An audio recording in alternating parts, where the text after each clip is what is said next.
प्रभु, स्तुति हो पिता। Thank you Jesus, thank you master, thank you Jesus, thank you daddy, thank you daddy. Hallelujah, स्तुति हो प्रभु। देखो, चेक कर लो। Thank you Jesus. Facebook check कर रहे हैं? Perfect perfect, right. यूट्यूब भी चेक कर लीजिए पर। Thank you Jesus, thank you master, thank you master, thank you lord. Okay okay, perfect perfect. Okay दोस्तों, आप सभी का प्रभु यीशु मसीह के नाम में फिर एक और बार एपिसोड नंबर 16 पे हम स्वागत करते हैं। और मैं समझता हूं कि परमेश्वर ने मुझको और आपको एक और मौका, अवसर, दिन ये दिया है जहां पे हम परमेश्वर के वचनों को सीख सकते हैं, जान सकते हैं, समझ सकते हैं। मुझे बेहद खुशी है कि देखते देखते हम 15 एपिसोड खत्म कर चुके हैं, आज का 16वां एपिसोड। और साथ ही साथ ये जो प्रोग्राम है जिसको कहते हैं पूछो जो भी पूछना है, बाइबल में से सवाल होगा आपका, जवाब होगा डैनियल राज का, जी हाँ मेरा। और मुझे आप लोगों की तरफ से बहुत बहुत उम्दा, अद्भुत रिस्पॉन्स परमेश्वर दिला रहा है। और मैं समझता हूं कि मसीह की देह, यूनिवर्सल बॉडी, मसीह की देह उन्नति पा रही है, परमेश्वर का काम हो रहा है और इसके लिए मुझे बेहद खुशी है ना। कुछ चीज़ें हैं जो मैं समझता हूं कि हम जल्दी से कर लेते हैं और फिर उसके बाद में जो प्रश्न पूछने का सिलसिला है उसको शुरू करेंगे। सबसे पहले आपको कुछ बातों का ध्यान रखना है। पॉइंट नंबर 1, अपने प्रश्नों को स्पष्ट कर लिया। अपने प्रश्नों को स्पष्ट कर लें या लिख कर रखें पूछने से पहले। ये उम्मीद करता हूं कि आपने कर लिया होगा आज के लिए, कल के लिए भी वैसे ही करना है। दूसरा, प्रश्न पूछने से पहले आप अपना जो आसपास का माहौल है शांति बनाए रखें। ये जो प्रोग्राम जो टेलीकास्ट अभी हो रहा है, लाइव एयर जिसको कहते हैं, उसको आप दूसरे किसी फोन या टैब, लैपटॉप पे आप चालू रखते हैं और उसकी आवाज आती रहती है, ऐसा नहीं करना है। उसको टोटल बंद करके कॉल करना है, ठीक है ना। तीसरा, प्रश्न पूछने के बाद शांतिपूर्वक आपको जवाब सुनना है। और ये रहा बॉक्स जिसको कहते हैं आपके संतुष्टि अनुसार जवाब नहीं मिलेगा। इसका मतलब आप अगर मुझे प्रश्न पूछते हैं और आपके मन में पहले से कोई उत्तर है और उसमें अगर फिट नहीं बैठता है, जिसको कहते हैं बॉक्स में फिट नहीं बैठता है, तो फिर आप कहोगे कि अरे सर आपका उत्तर ठीक नहीं है, आपका कॉन्टेक्स्ट ठीक नहीं है, ये सारी चीज़ें दिक्कत हो जाएगी। तो आपका टोटल ब्लैंक होना है। प्रश्न पूछने के बाद मैं जो उत्तर देता हूँ बाइबल से दूंगा, ये बात तो तय है। कॉन्टेक्स्ट को स्टडी करता हूँ, हिस्ट्री को स्टडी करता हूँ, ट्रांसलेशंस को स्टडी करता हूँ, ओरिजिनल मैन्युस्क्रिप्ट है, हिब्रू, ग्रीक, सभी बातों को पढ़कर, बैठकर, जांचकर आपके पास आता हूँ, ठीक है ना। तो उसका आप लोगों को ध्यान रखना है जी। जिस नंबर पे आपको कॉल करना है, लोकल ये नंबर है 9982335777, और इंटरनेशनल कॉल्स या तो डायरेक्ट कॉल करें या व्हाट्सएप कॉल करें 8104385075 जी। तो मैं समझता हूं कि कॉल लेने का सिलसिला, ओह सॉरी कहाँ गया नंबर, ये वाला, तो यहाँ पे फिलहाल रखता हूं और आपके प्रश्नों का जो उत्तर देने का सिलसिला है, पूछो जो भी पूछना है, इसको शुरू करेंगे एक प्रार्थना के साथ। सृष्टिकर्ता पिता, तेरा दास डैनियल राज इस वक्त में तेरे उपस्थिति में आता है प्रभु, जो तूने दे रखी है।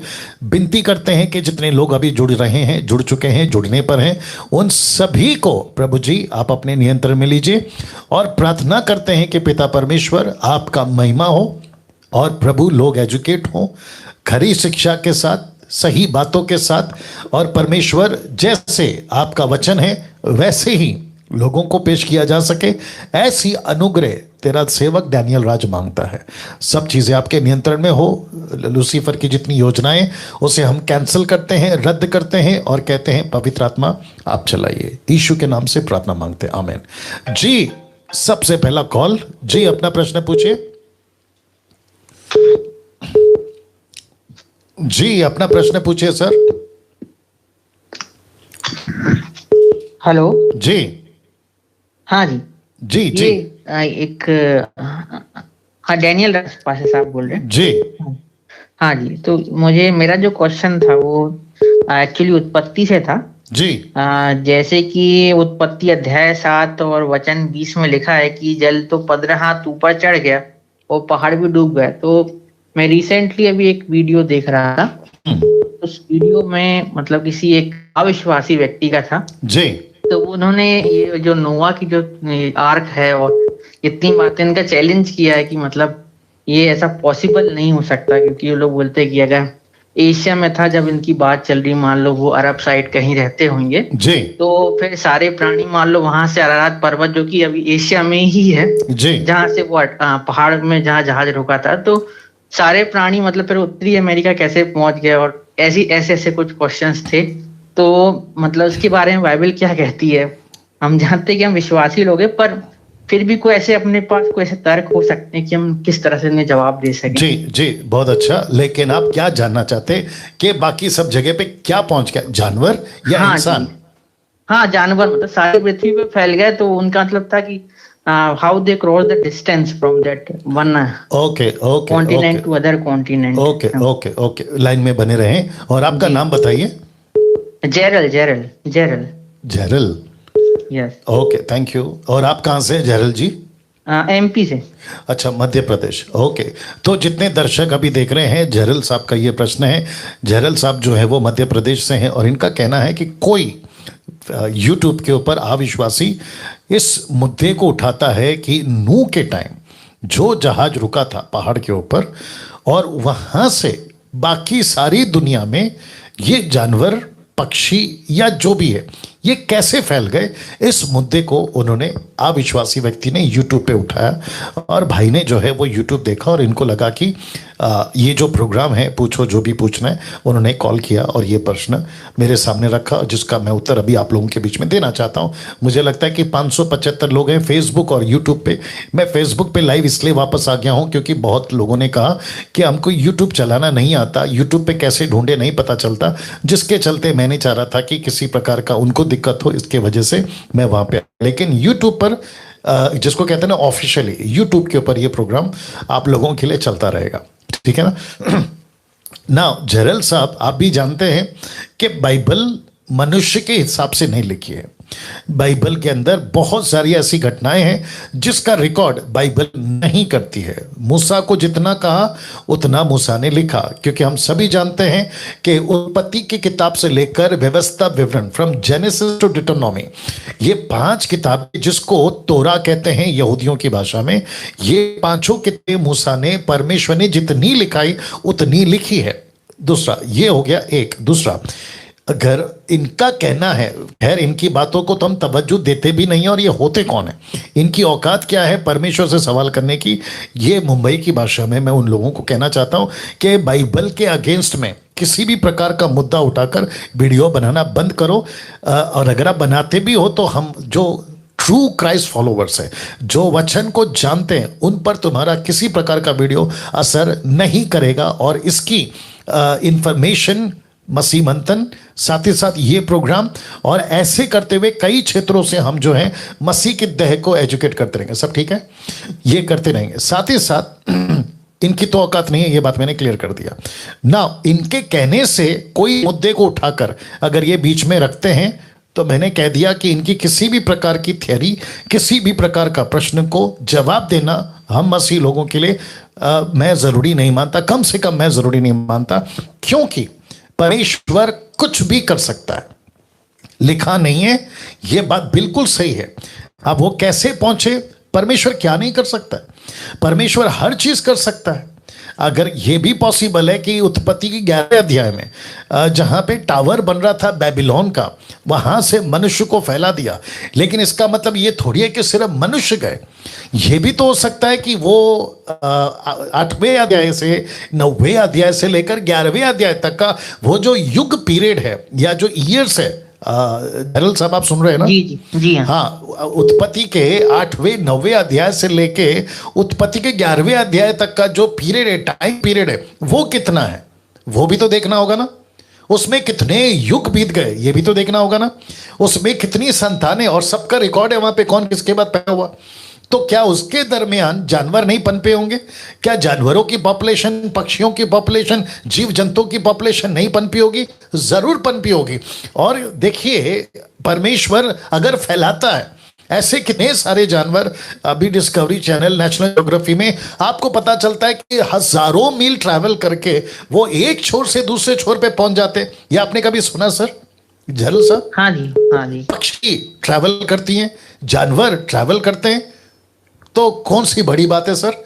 और उन दिनों में आसान था ना। एक्चुअली इसके सपोर्ट में एक एक ये भी पहले बता दिया कि सारे जब कॉन्टिनेंट सारे जुड़े हुए थे पहले, जो हमारे जो ज्योग्राफी में भी देखा गया है, जी। टोपोलॉजी में, जी। कि कॉन्टिनेंट पहले सारे जुड़े हुए थे और फिर जी। बाद में ये दूर होते गए। राइट। तो जैसा लिखा है अपने उत्पत्ति में लिखा है कि एक सिरे की ओर पानी इकट्ठा हो गया सृष्टि की रचना में, तो एक तरफ इकट्ठा हो गया और जो बड़ा भाग था उसे स्थल कहा गया, पृथ्वी कहा गया। मतलब इससे Right. भी हम ये समझ सकते हैं एक और इकट्ठा, मतलब पहले तो ऐसे कुछ नहीं हुआ, बीच बीच में टुकड़े हुए पानी भर गया होगा। Right. ये बाद में हुआ है। राइट। तो इससे भी अपन समझ सकते हैं। हम थोड़ा टाइम का थोड़ा सा वो ये था कि टाइम हम जज करना थोड़ा सा हमारे लिए अभी के प्रेजेंट जो जनरेशन है, जो साइंस की है, इसके अकॉर्डिंग बाइबल का टाइम करना बिल्कुल जज नहीं कर सकते। एग्जैक्टली। नाउ तो मैं उस हिसाब से भी अगर हम देखें तो उनको ये आंसर दे सकते हैं। बिल्कुल दे सकते हैं सर, बिल्कुल दे सकते हैं। और मैंने कहा ना कि इनको ये किसी भी मुद्दे पे सवाल उठाकर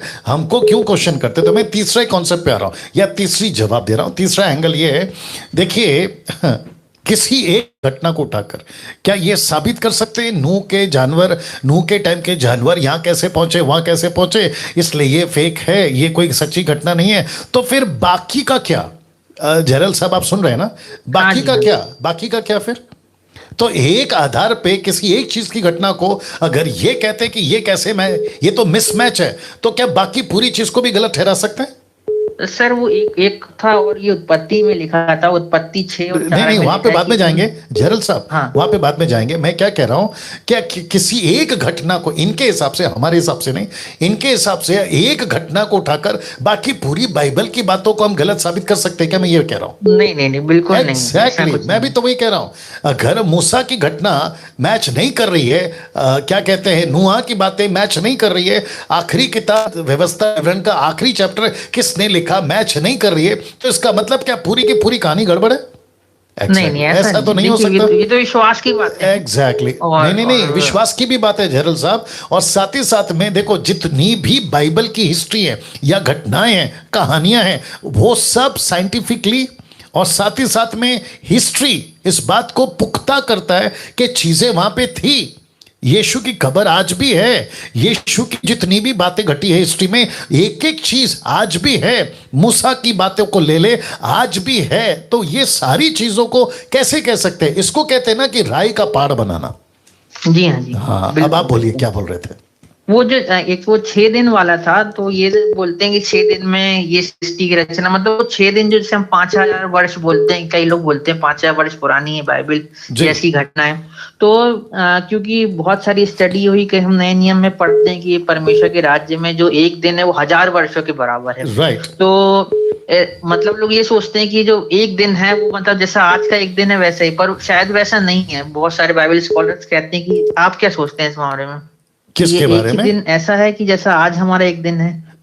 ओके, तो पतरस का जो स्टेटमेंट है आप उसकी बात कर रहे हैं ना? हाँ जी हाँ, सृष्टि की तो रचना, क्योंकि चंद्रमा और सूरज बनने से पहले भी दिन रात हुए हैं उत्पत्ति के अकॉर्डिंग, ऐसा। ओके, तो आप ये कह रहे हैं कि सृष्टि बनने से पहले भी दिन और रात रहा है या सूरज और चांद रहा है? हाँ, क्योंकि जब पहले दिन जब हुआ, क्योंकि उत्पत्ति में लिखा पहले दिन उजियाला को देखा और अच्छा लगा। ओके, ये पूछ रहे सूर्य की ज्योतियां बाद में बनाई गई, तो वो इस दिन से रिलेटेड नहीं हो सकते। ओके, अभी समझा। मेरे साथ लाइन में बने रहे ना। कुछ वीडियो मेरे पास में भी पहुंची थी कि जब तक सूरज नहीं है दिन कैसे आ सकता है, जब तक चांद नहीं है रात कैसे आ सकती है। मेरा कहना है सूरज और चांद का कॉन्सेप्ट आपको कब पता चला? जब परमेश्वर ने बनाया। जब सूरज और चांद थे नहीं, परमेश्वर तब से कह रहा है कि ये दिन है ये रात है। तो आपका सूरज अगर नहीं निकलता है तो क्या दिन नहीं गिना जाएगा? परमेश्वर कहता है न्यू टेस्टमेंट में मत्ती के 24 अध्याय में, सूरज जो है वो चला जाएगा, चांद भी चला जाएगा, तब क्या सिस्टम होगा? तो क्या दिन रात नहीं रहेगा? देखिए जरल साहब आप भी सुनिएगा और जितने दर्शक है वो भी सुनिएगा। हम चीजों को जो लिखा है, जो घटित है, उसको गिन रहे हैं, उसको एनालाइज कर रहे हैं, उसको कैलकुलेट कर रहे हैं कि ये है तो ये होगा, ये है तो ये होगा। एग्जाम्पल के तौर पे आज की जो कैलेंडर है उसमें 12 महीने हैं, लेकिन जूइश के कैलेंडर के हिसाब से 12 महीने काउंट नहीं होते। है। आपका जो यहूदियों का कैलेंडर उस वक्त का बेबीलोन के टाइम पे, मिस्र के टाइम पे, वो कैलेंडर आज के कैलेंडर से मैच नहीं होता है, नंबर वन। दूसरा, यीशु को पीटर पूछता है कि इजराइल को राज्य कब फेरेगा, तो यीशु वहां पर एक शब्द बोलते हैं, मैं चाहता हूं उसको पढ़ेंगे, प्रेरितों की किताब उसका पहला अध्याय। जहरल साहब लाइन में बने रहे, मैं इसको कनेक्ट कर रहा हूं, उत्पत्ति की बातों को मैं कनेक्ट कर रहा हूं, ठीक है। जी जी। पहला अध्याय वचन 3 दीजिए मुझे, या ओके ओके, वचन 6 से पढ़ते हैं। प्रेरितों की किताब पहला अध्याय वचन 6 से लिखा है, अंत उन्होंने इकट्ठे होकर उससे पूछा, किससे? यीशु से, इसने चेलों ने, हे प्रभु, क्या तू इसी समय इजराइल को राज्य फेर देगा? उसने उनसे कहा, वचन 7 में, उन समयों या कालों को जानना जिनको पिता ने अपने ही अधिकार में रखा है तुम्हारा काम नहीं। अब यहां पे समयों और कालों का जिक्र है। इंग्लिश निकालो, एक्स 1:7 मेरे साथ में बने रहें। और जितने फेसबुक पे हैं वॉच पार्टी शेयर करना जारी रखें, और जितने यूट्यूब पर हैं आप लोग भी जितना प्रमोट कर सकते हैं करिएगा।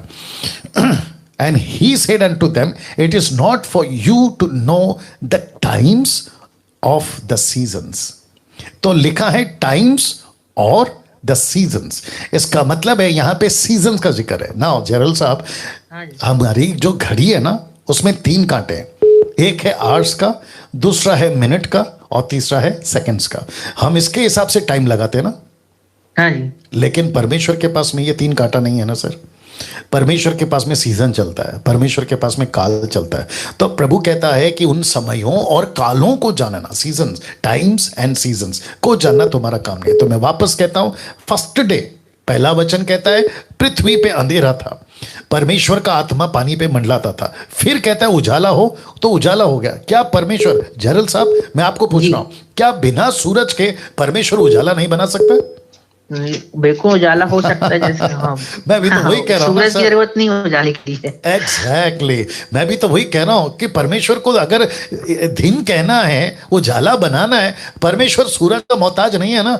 एक वीडियो देखा था जरल साहब, आशाराम बापू का, आशाराम के बापू के कोई मीटिंग थी, उसमें एक बंदा, मूर्ख टाइप का बंदा वहां पे जाता है, कहता है कि देखो इनकी बाइबल के अंदर, ऐसे अपमान करते हुए, इनकी बाइबल के अंदर लिखा है कि परमेश्वर ने पहले दिन का उजाला हो, फिर चौथे अध्याय में सूरज को बनाया, माफ करें, चौथे दिन में सूरज को बनाया। तो मतलब बिना सूरज के उजाला कैसे आ सकता है? अब उस मूर्ख को कौन समझाए, क्योंकि उसने जितना पढ़ा वो उतना ही जान पाता है। परमेश्वर बिना सूरज और बिना चांद के दिन और रात बना सकता है। यस जरल साहब। हाँ बस सर यही जानना था। मतलब हमको थोड़ा सा आंसर करने में क्या होता है कि एक बार कोई पूछ लेता है तो प्रॉब्लम होती है। तो जिस तरह से मतलब आपने बताया, थोड़े बहुत आंसर हम भी दे पाते हैं, ऐसा नहीं कि बच्चा थोड़ा पढ़ा है। लेकिन जब बिल्कुल नहीं, लोग साइंटिफिकली पूछने लगते हैं तो फिर थोड़ा सा हमें भी थोड़ा सा और जानने की इच्छा होती है। अच्छी बात है, और जानना, देखते हैं। बहुत सारी थ्योरी आती रहती, कोई प्रॉब्लम नहीं है। अगर कुछ ना कुछ जोड़ता है तो और अच्छी बात है समझाने के लिए। बिल्कुल बिल्कुल। और दूसरी चीज आपको बताता चलूं कि आज हम ढूंढ रहे हैं ना चीजों को, आज हम ढूंढ रहे हैं, वो इसलिए ढूंढ रहे हैं क्योंकि अभी बहुत सारी चीजें सामने आ गई है। हमारे पास में साइंटिस्ट का कॉन्सेप्ट आ गया है, हमारे पास में गूगल आ गया है, विकीपीडिया आ गया है, यूट्यूब आ गया है, हमारे पास में ऐसे लोग आ गए, तब हमारा दिमाग चल रहा है। लेकिन उन दिनों में क्या चलता था? लोग क्या करते थे? विश्वास करते थे। और बाइबल क्या कहती है? धर्मी जन विश्वास से जीवित रहेगा, रोमियो 1:17। तो मुझको और आपको ये नहीं कहना, मैं आपको नहीं कह रहा हूं, एक जनरल बात कह रहा हूं कि हर चीज के लिए प्रूफ मांगेंगे तो मैं समझता हूं कि मसीह समाज के लिए दिक्कत हो जाएगा, क्योंकि प्रूफ नहीं रखा है हर चीजों का। व्यवस्था विवरण आप जानते हो कि 29 जितना लिखा है उतना काफी है, बाकी चीजें परमेश्वर ने अपने रहस्य में रखी हैं। Right sir? जी। या अच्छा, आप, मुझे बहुत इंटरेस्टिंग लगे, आपका एज क्या है? एज मेरा है 28। अरे वाह, क्या बात है। और इस एज में आपका जो बातों से पता चलता है कि आप बहुत ज्यादा, मतलब है ना, जानकार व्यक्ति हैं, बाइबल हो या बाकी बातें हो। मैं चाहता हूं कि आप मुझे व्यक्तिगत कॉल करें।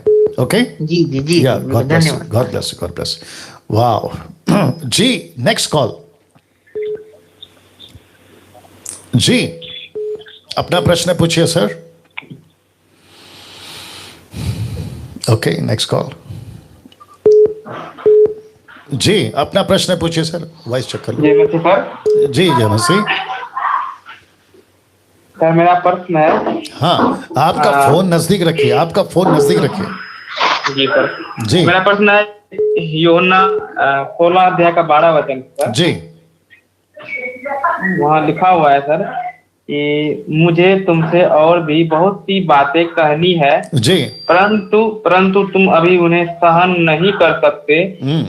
परंतु जब वह सत्य का अर्थात सत्य का आत्मा आएगा तो वह तुम्हें सब सत्य का मार्ग बताएगा। जी। तो सर मेरा प्रश्न ये है कि सर ये कौन सी आत्माओं के बारे में प्रभु यीशु मसीह अपने चेलों से बात कर रहा है, कि वो खुद के लिए बोल रहा है या पवित्र आत्मा के बारे में बोल रहा है? आपका जो शब्द है ना सर, उसको ठीक करो। आपने अभी क्या कहा? आत्माओं, आत्माओं का जिक्र नहीं है ना सर वहां पे? जी आत्मा है सर, आत्मा है। तो फिर आत्मा बोलिए ना सर, आत्माओं क्यों बोल रहे हो आप? जी सर, सॉरी सर। हाँ, तो देखिए शब्द बहुत इंपॉर्टेंट है ना, क्योंकि आपको कम से कम 1000 लोग भी सुन रहे हैं, तो आप जो पढ़ते हो ना तो उसको ठीक से पढ़ना है, ठीक है ना। यहाँ पे यीशु मसीह ने पवित्र आत्मा की बात करी है, ना कि खुद की। तो यीशु मसीह बहुत सारी बातें बता रहे थे, तो बताते बताते उन्होंने कहा कि ओके एक काम करते हैं, जब पवित्र आत्मा आएगा तो तुम्हें बहुत सारी बातें बताएगा, जिसको अगर मैं अभी बताऊं तो शायद तुम नहीं समझोगे। और ये ऑब्वियस है, और ये बात सिर्फ चेलों तक सीमित नहीं है। जितने भी दर्शक देख रहे हैं 1100 के आसपास, मैं आपको बताता चलूं कि ये जो स्टेटमेंट अभी भाई ने बोला, कौन सा रेफरेंस बताया उन्होंने? यूहन्ना के किताब 16 का 12। यीशु मसीह ने वो सिर्फ चेलों तक सीमित नहीं रखी, वो बात रखी है आपका और मुझ तक। कैसे? प्रूफ देता हूं। लूका 12:12 निकालो, लूका 12:12, ठीक है ना। जितने दर्शक देख रहे हैं, और भाई साहब आप भी सुनिएगा, ठीक है ना। ये जो यीशु ने जवाब दिया, ये सिर्फ चेलों तक सीमित नहीं रखा। देखो क्या लिखा है, क्योंकि पवित्र आत्मा उसी घड़ी तुम्हें सिखा देगा कि क्या कहना चाहिए, लेकिन कब। तो वचन 11 कहता है, जब लोग तुम्हें सभाओं, हाकिमों, अधिकारियों के सामने ले जाएं, तो चिंता ना करना कि हम किस रीति से क्या उत्तर देंगे या क्या कहेंगे। तो फिर 12 कहते हैं पवित्र आत्मा तुम्हें बताएगा। तो ये तब भी था चेलों के लिए, आज आपके लिए है, डैनियल राज के लिए, अभी जो मैं प्रोग्राम कर रहा हूं मेरे लिए है, और आगे भी यहां से 200 300 500 साल तक अगर यीशु नहीं आता है, क्योंकि सुसमाचार का काम बहुत सारे कंट्रीज में अभी भी बाकी है, डिसाइपलिंग करना बाकी है, राज्य की बातें बताना बाकी है, ये जब तक नहीं हो जाता है पवित्र आत्मा ऐसा ही बातें बताता रहेगा। राइट। तो मेरा कहने का मतलब कि सर मेरा पास्टर है यहाँ बता रहा था जी, वो खुद खुद के बारे में बोल रहा था, जब वो मतलब मुर्दों में से जीवित होगा 3 दिन के बाद, तो वो जब सारी बात बताएगा चेलों को कि हम मतलब सारी बात बताएगा, जो भी बात 40 दिन बताया था, 40 दिन उनके पास आ करके उनके बारे में बोल रहा था। ओके। तो उनका कहना ऐसा है कि पवित्र आत्मा नहीं आएगा, यीशु आएगा, वो ऐसा कह रहे थे? जी सर, मतलब ये अपने बारे में बता रहा है, ऐसा बोल रहा था कि अपने बारे में वो खुद जब जीवित होगा तो वो आएंगे ना, जो आत्मा वो आएंगे, वो जितनी बातें 40 दिन चेले लोगों को बताएगा, वो अपने बारे में बोल रहा है। ठीक है, ठीक है। तो मैं आपको बताता चलूं, जितने दर्शक देख रहे हैं वो भी बताता चलूं कि वो पास्टर के बारे में मैं नहीं जानता, और मैं जानना भी नहीं चाहता हूं कि उनका कॉन्सेप्ट क्या है। अगर वो वन गॉड वाले हैं तो दिक्कत है, लेकिन अगर ट्रायून गॉड वाले हैं, पिता पुत्र पवित्र आत्मा, तो उनको समझना चाहिए कि पिता का रोल अलग है, पवित्र पुत्र का रोल अलग है, पवित्र आत्मा का रोल अलग है। यीशु मसीह ने बिल्कुल स्पष्ट कहा, मैं जा रहा हूं और मैं उसको भेजूंगा। किसको? सत्य के आत्मा को, वो आएगा।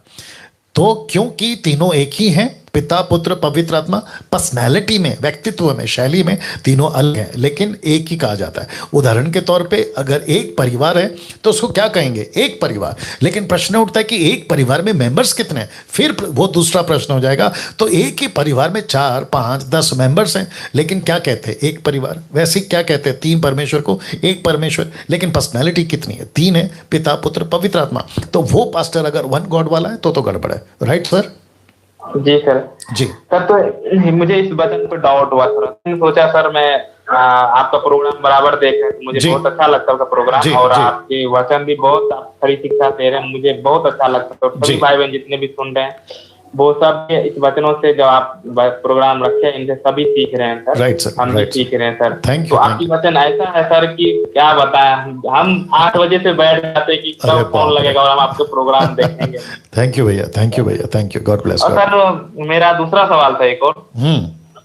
सर मेरा सवाल दूसरा था लूका जी, लूका 22 का 35 वचन से था। वहां पर सर लिखा हुआ है कि लूका 22 का कितना? लूका 22 का कितना? 35 सर। 35 22 35। जी जी सर।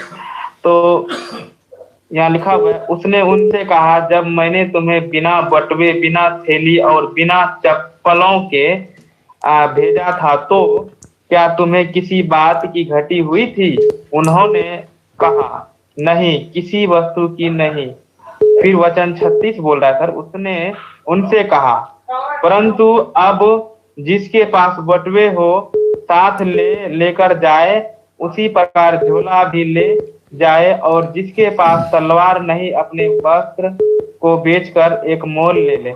सर मेरे कहने का मतलब सर, ये तलवार, ये बटुए सर अब क्यों बोल रहा है प्रभु यीशु मसीह? क्योंकि पहले वो जब भेजा था प्रचार करने के लिए तो वो तो कुछ नहीं ऐसा बोला था सर।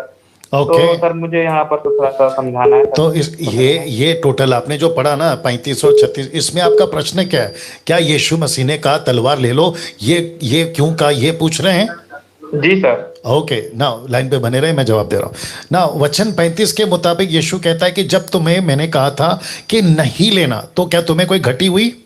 कॉन्टेक्स्ट देखो, वचन 36 कहता है अब मैं कहता हूं कि ले लो, तो इसका मतलब क्या है? लिटरली, मतलब प्रैक्टिकली तलवार नहीं खरीदना।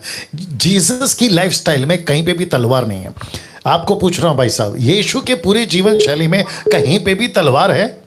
जी नहीं, बिल्कुल। तो सबसे पहला कॉन्सेप्ट क्लियर हो गया कि यीशु मसीह किसी प्रकार की हत्या या किसी प्रकार का हिंसा या किसी प्रकार का, क्या कहते हैं ना, लड़ाई झगड़े वाले व्यक्तित्व या शैली नहीं थी। ये बात सही है? राइट। अब यहां पे कहता है तलवार ले लो। अब मैं वापस कहता हूं जो शायद कल भी कहा था कि कुछ डायलॉग्स होते हैं। देखो, जो ट्रांसलेशन मेरे और आपके पास पहुंची है ना, वो ओरिजिनल मैन्युस्क्रिप्ट को पढ़कर ट्रांसलेट किया गया। अब तलवार है या उसको क्या कहते हैं, उस वक्त में क्या उसको कहा जाता था और क्यों कहा जाता था, ये सब उस वक्त का कल्चर, उस वक्त की बातें हैं जिसको लेकर चलना पड़ता है। लेकिन यीशु के जीवन शैली में कभी हत्या, झगड़ा, लड़ाई, तलवार नहीं मिलेगा। कैसे? जब पतरस ने सिपाही का कान काटा तो यीशु ने कहा अपनी तलवार अपने पास रख। अब इसका मतलब क्या है? यीशु चाहता तो तलवार से कान क्यों काटा? पतरस गर्दन काट देता, ये कह सकता था ना। लेकिन यीशु ने नहीं कहा, बल्कि उसके कान को उन्होंने वापस ठीक कर दिया। तो मैं समझता हूं कि उन दिनों में ऐसी कोई बातें होती होगी लोगों के पास। जैसे कि अभी मैं आपका एग्जांपल दे देता, आज पंजाब का कल्चर में आप किसी भी व्यक्ति को देखो जो मैच्योर है, उसके बदन पे आपको तलवार लटकती हुई दिखेगी। तो इसका मतलब क्या है? इसका मतलब ये नहीं है ना कि वो हत्यारा है, ये उनका कल्चर है। वैसे उन दिनों में कुछ ऐसी बातें हुई होगी, लेकिन यीशु मसीह कभी तलवार लेकर घूमो ऐसा नहीं कहेगा। Right sir? जी सर। या ये बातें हैं। Okay okay sir. Yeah thank you, God bless. Next call. हमें क्या दिक्कत है आज? हेलो जी जी, जय मसीह पास्टर जी। जी जय मसीह। पास्टर जी, मैंने आपसे प्रश्न पूछना था कि जैसे पवित्र आत्मा का वरदान। आपका नाम बताइए सर, आप कौन हैं, कहाँ से हैं? सॉरी पास्टर जी, मेरा नाम राजेंद्र पाल है जी। वापस बोलिए और आराम से बोलिए। हाँ जी पास्टर जी, मैंने ये पूछना था, जैसे बाइबल में पूरा सब कुछ परमेश्वर ने बता दिया है कि भविष्यवाणी का भी सारे वरदान भी बता दिए हैं। तो मैंने ये पूछना था कि पवित्र आत्मा का जो वरदान है, जैसे अन्य भाषा का और जैसे भविष्यवाणी का, जैसे चंगियाई का, क्या ये पवित्र आत्मा अभी हम लोगों को देता है या नहीं देता? जैसे चर्च में बोलते पास्टर लोग के या आपको अन्य भाषा का वरदान मिलेगा, आप जी करना, आप वो करना। ठीक है ठीक है ठीक है, आपका नाम फिर से बताइए। मेरा नाम राजेंद्र पाल है पास्टर जी। मैंने पहले भी फोन किया था, 2 बार ही लगा था। सर आपका नाम ठीक से बोलिए। राजेंद्र पाल, बस इतना ही बोलना है आपको। Thank you. ओके, जो भाई अभी कॉल किए हैं उनका नाम है राजेंद्र पाल, पंजाब से हैं ये। इनका प्रश्न ये है कि पवित्र आत्मा के बहुत सारे दान हैं, क्या ये दान अभी भी काम करते हैं? ये इनका कहना है। क्या ये पवित्र आत्मा अभी भी चंगाई का दान, फिर इन्होंने अन्य भाषा का जिक्र करा। अब सबसे ज़्यादा दिक्कत ये है कि अन्य भाषा मतलब कौन सी भाषा, ये फिर प्रश्न उठता है। कौन सा भाषा? जिसको हम सिखाते हैं, जिसको कहते हैं जिब्रिश, जो पेंटिकॉस्टल कैरिस्मेटिक में चलता है। लेकिन ये जो बाइबल सिखाती है ये है ग्लोसा। देखो, मिरेकल्स तब भी होते थे, अब भी होते हैं। प्रोफेसी तब भी होती थी, अब भी होती है। Faith of gift of faith अब तब भी है, अब भी है। लेकिन इन्होंने मेंशन करा अन्य भाषा। इनका पास्टर कहता है कि अन्य भाषा के बारे में ये करो वो करो, तुम्हें अन्य भाषा का दान मिलेगा। तो मेरा पहला कहना है, अन्य भाषा का कौन सा दान?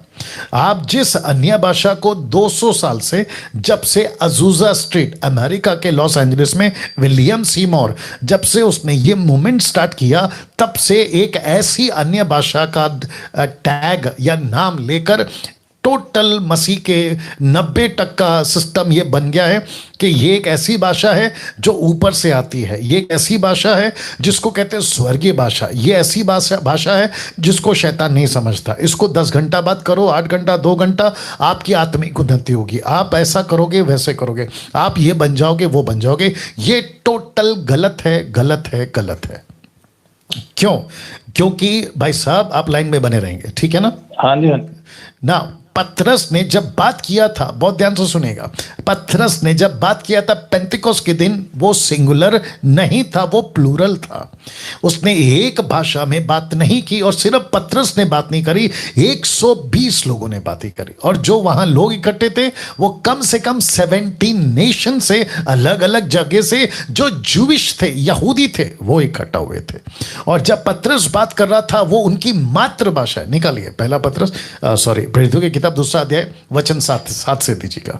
प्रेरितों की किताब 2 अध्याय वचन 7 से, क्योंकि ये टॉपिक बहुत इंटरेस्टिंग है और मैं इसके ऊपर बहुत वीडियो बनाता हूं और भविष्य में बनाता रहूंगा। लिखा है, वे सब चकित और अचंभित होकर कहने लगे, देखो ये जो बोल रहे हैं, क्या ये सब गलीली नहीं है? मतलब यूनानी, ग्रीक भाषा वाले। वचन 8, तो फिर क्यों हम में से हर एक अपनी अपनी, प्लूरल बहुवचन, अपनी अपनी, मतलब एक भाषा नहीं थी, अपनी अपनी जन्मभूमि की भाषा सुनता है। तो अपनी अपनी भाषा सुनता है। और लिखा है कि पृथ्वी के कई जगहों पर, फिर है पार्थी है, मेदी है, एलामी है, मसोपोटिया है, यहूदिया, कपुदुकिया, पिंतुस, आसिया, फुग्रिया, पफलिया, मिस्र, लीबिया, कुरैन के आसपास के रहने वाले रोमी प्रवासी, यहूदी मत धारण करने वाले, क्रेती, अरबी, ये सारे के सारे, लिखा है अपनी अपनी भाषा। कम से कम आपको 11 तक पढ़ने पर आपको यह पता चल जाएगा। तो मैं पूछना चाहता हूं, जो भाई ने कॉल किया उनसे पूछना चाहता हूं, उनके पास्टर से पूछना चाहता हूं, यहां पे जितने भी 1100-1200 लोग अभी देख रहे हैं, उन सभी को पूछना चाहता हूं कि यह प्लूरल दान है या सिंगुलर? इसको समझो पहले, ये प्लूरल है, सिंगुलर नहीं है। इसका मतलब है कि जो भाषा है, यह भाषा नहीं, भाषाएं। मरकुस की किताब उसका 16 का 17 निकालिएगा जल्दी से। लिखा है कि यीशु ने कहा, जो मुझ पर विश्वास करेगा वो भाषाओं में बात करेगा, नॉट सिंगुलर, प्लूरल। पतरस, माफ करे, पौलुस भी खुद कहता है, मैं कम से कम 10,000 शब्दों में बात करता हूं, भाषाओं के 10,000। Can you believe that? तो लिखा है, विश्वास करने वालों में ये चिन्ह होंगे, मेरे नाम से दुष्ट आत्मा निकालेंगे। और लिखा है नई नई भाषाएं लिखा है नई नई भाषाएं। इसका मतलब है प्लूरल, ये सिंगुलर नहीं है। तो जो भाई साहब आप मुझे पूछ रहे थे अभी, आपका नाम मैं फिर भूल गया हूं, रजिंदर पाल जी, रजिंदर पाल जी। भाषाओं का जिक्र है, भाषा का जिक्र नहीं है। तो इसका मतलब है कि आपका पास्टर जो है वो गलत हो गया। यहाँ पे वो कहता है भाषा मांगो, लेकिन यहाँ पे भाषा नहीं है ना सर, यहाँ तो भाषाओं का जिक्र है। इसको सुनिए, इसको कैसे समझे फिर? तो ये हो गया, एक लाइन में बने रहे, इसको कहते हैं भाषाएं, प्लूरल। अब प्रश्न उठता है कि पवित्र आत्मा ने कौन सा दान दिया था? उसको कहते हैं ग्लोसा 1100। लेकिन जिसका जिक्र अभी 200 साल से चल रहा है वो है जिब्रिश, जिसको कहते हैं जंगली भाषा। ये बाइबल के अंदर नहीं है, और जिसको नहीं लिखा है बाइबल के अंदर, उसको स्वीकार कैसे कर सकते हैं? जिस अन्य भाषा का जिक्र बाइबल में, उसको डैनियल राज स्वीकार करता है, लेकिन जो नहीं है उसको कैसे स्वीकार करे? आप यहोवा को गाय का बछड़ा बना सकते हैं क्या सर?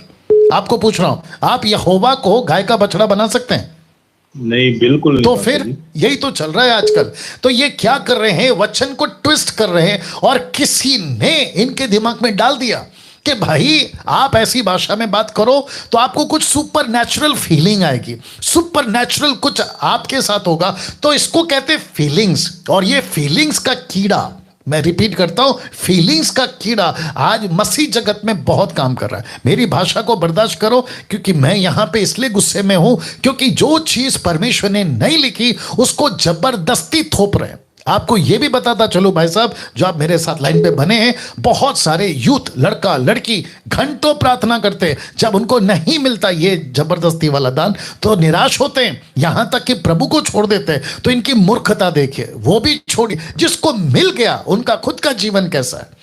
कहते मैं 2 घंटा अन्य भाषा में बात किया, लेकिन बाकी क्या कर रहा है? सलमान खान, शाहरुख खान के गाने सुन रहा है, पॉर्न वीडियोस देख रहा है, उल्टे सीधे चक्कर है, girlfriend boyfriend, extra marital affair, फिर ये सब क्या है?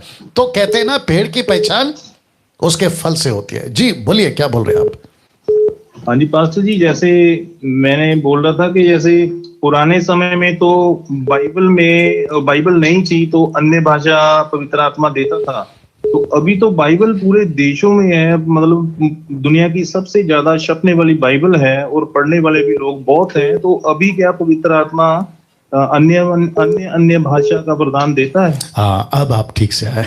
अन्य भाषा पे आए। मैं थैंक यू कहता हूं आपको कि आप बात को समझ गए। जी नहीं, अभी नहीं देता।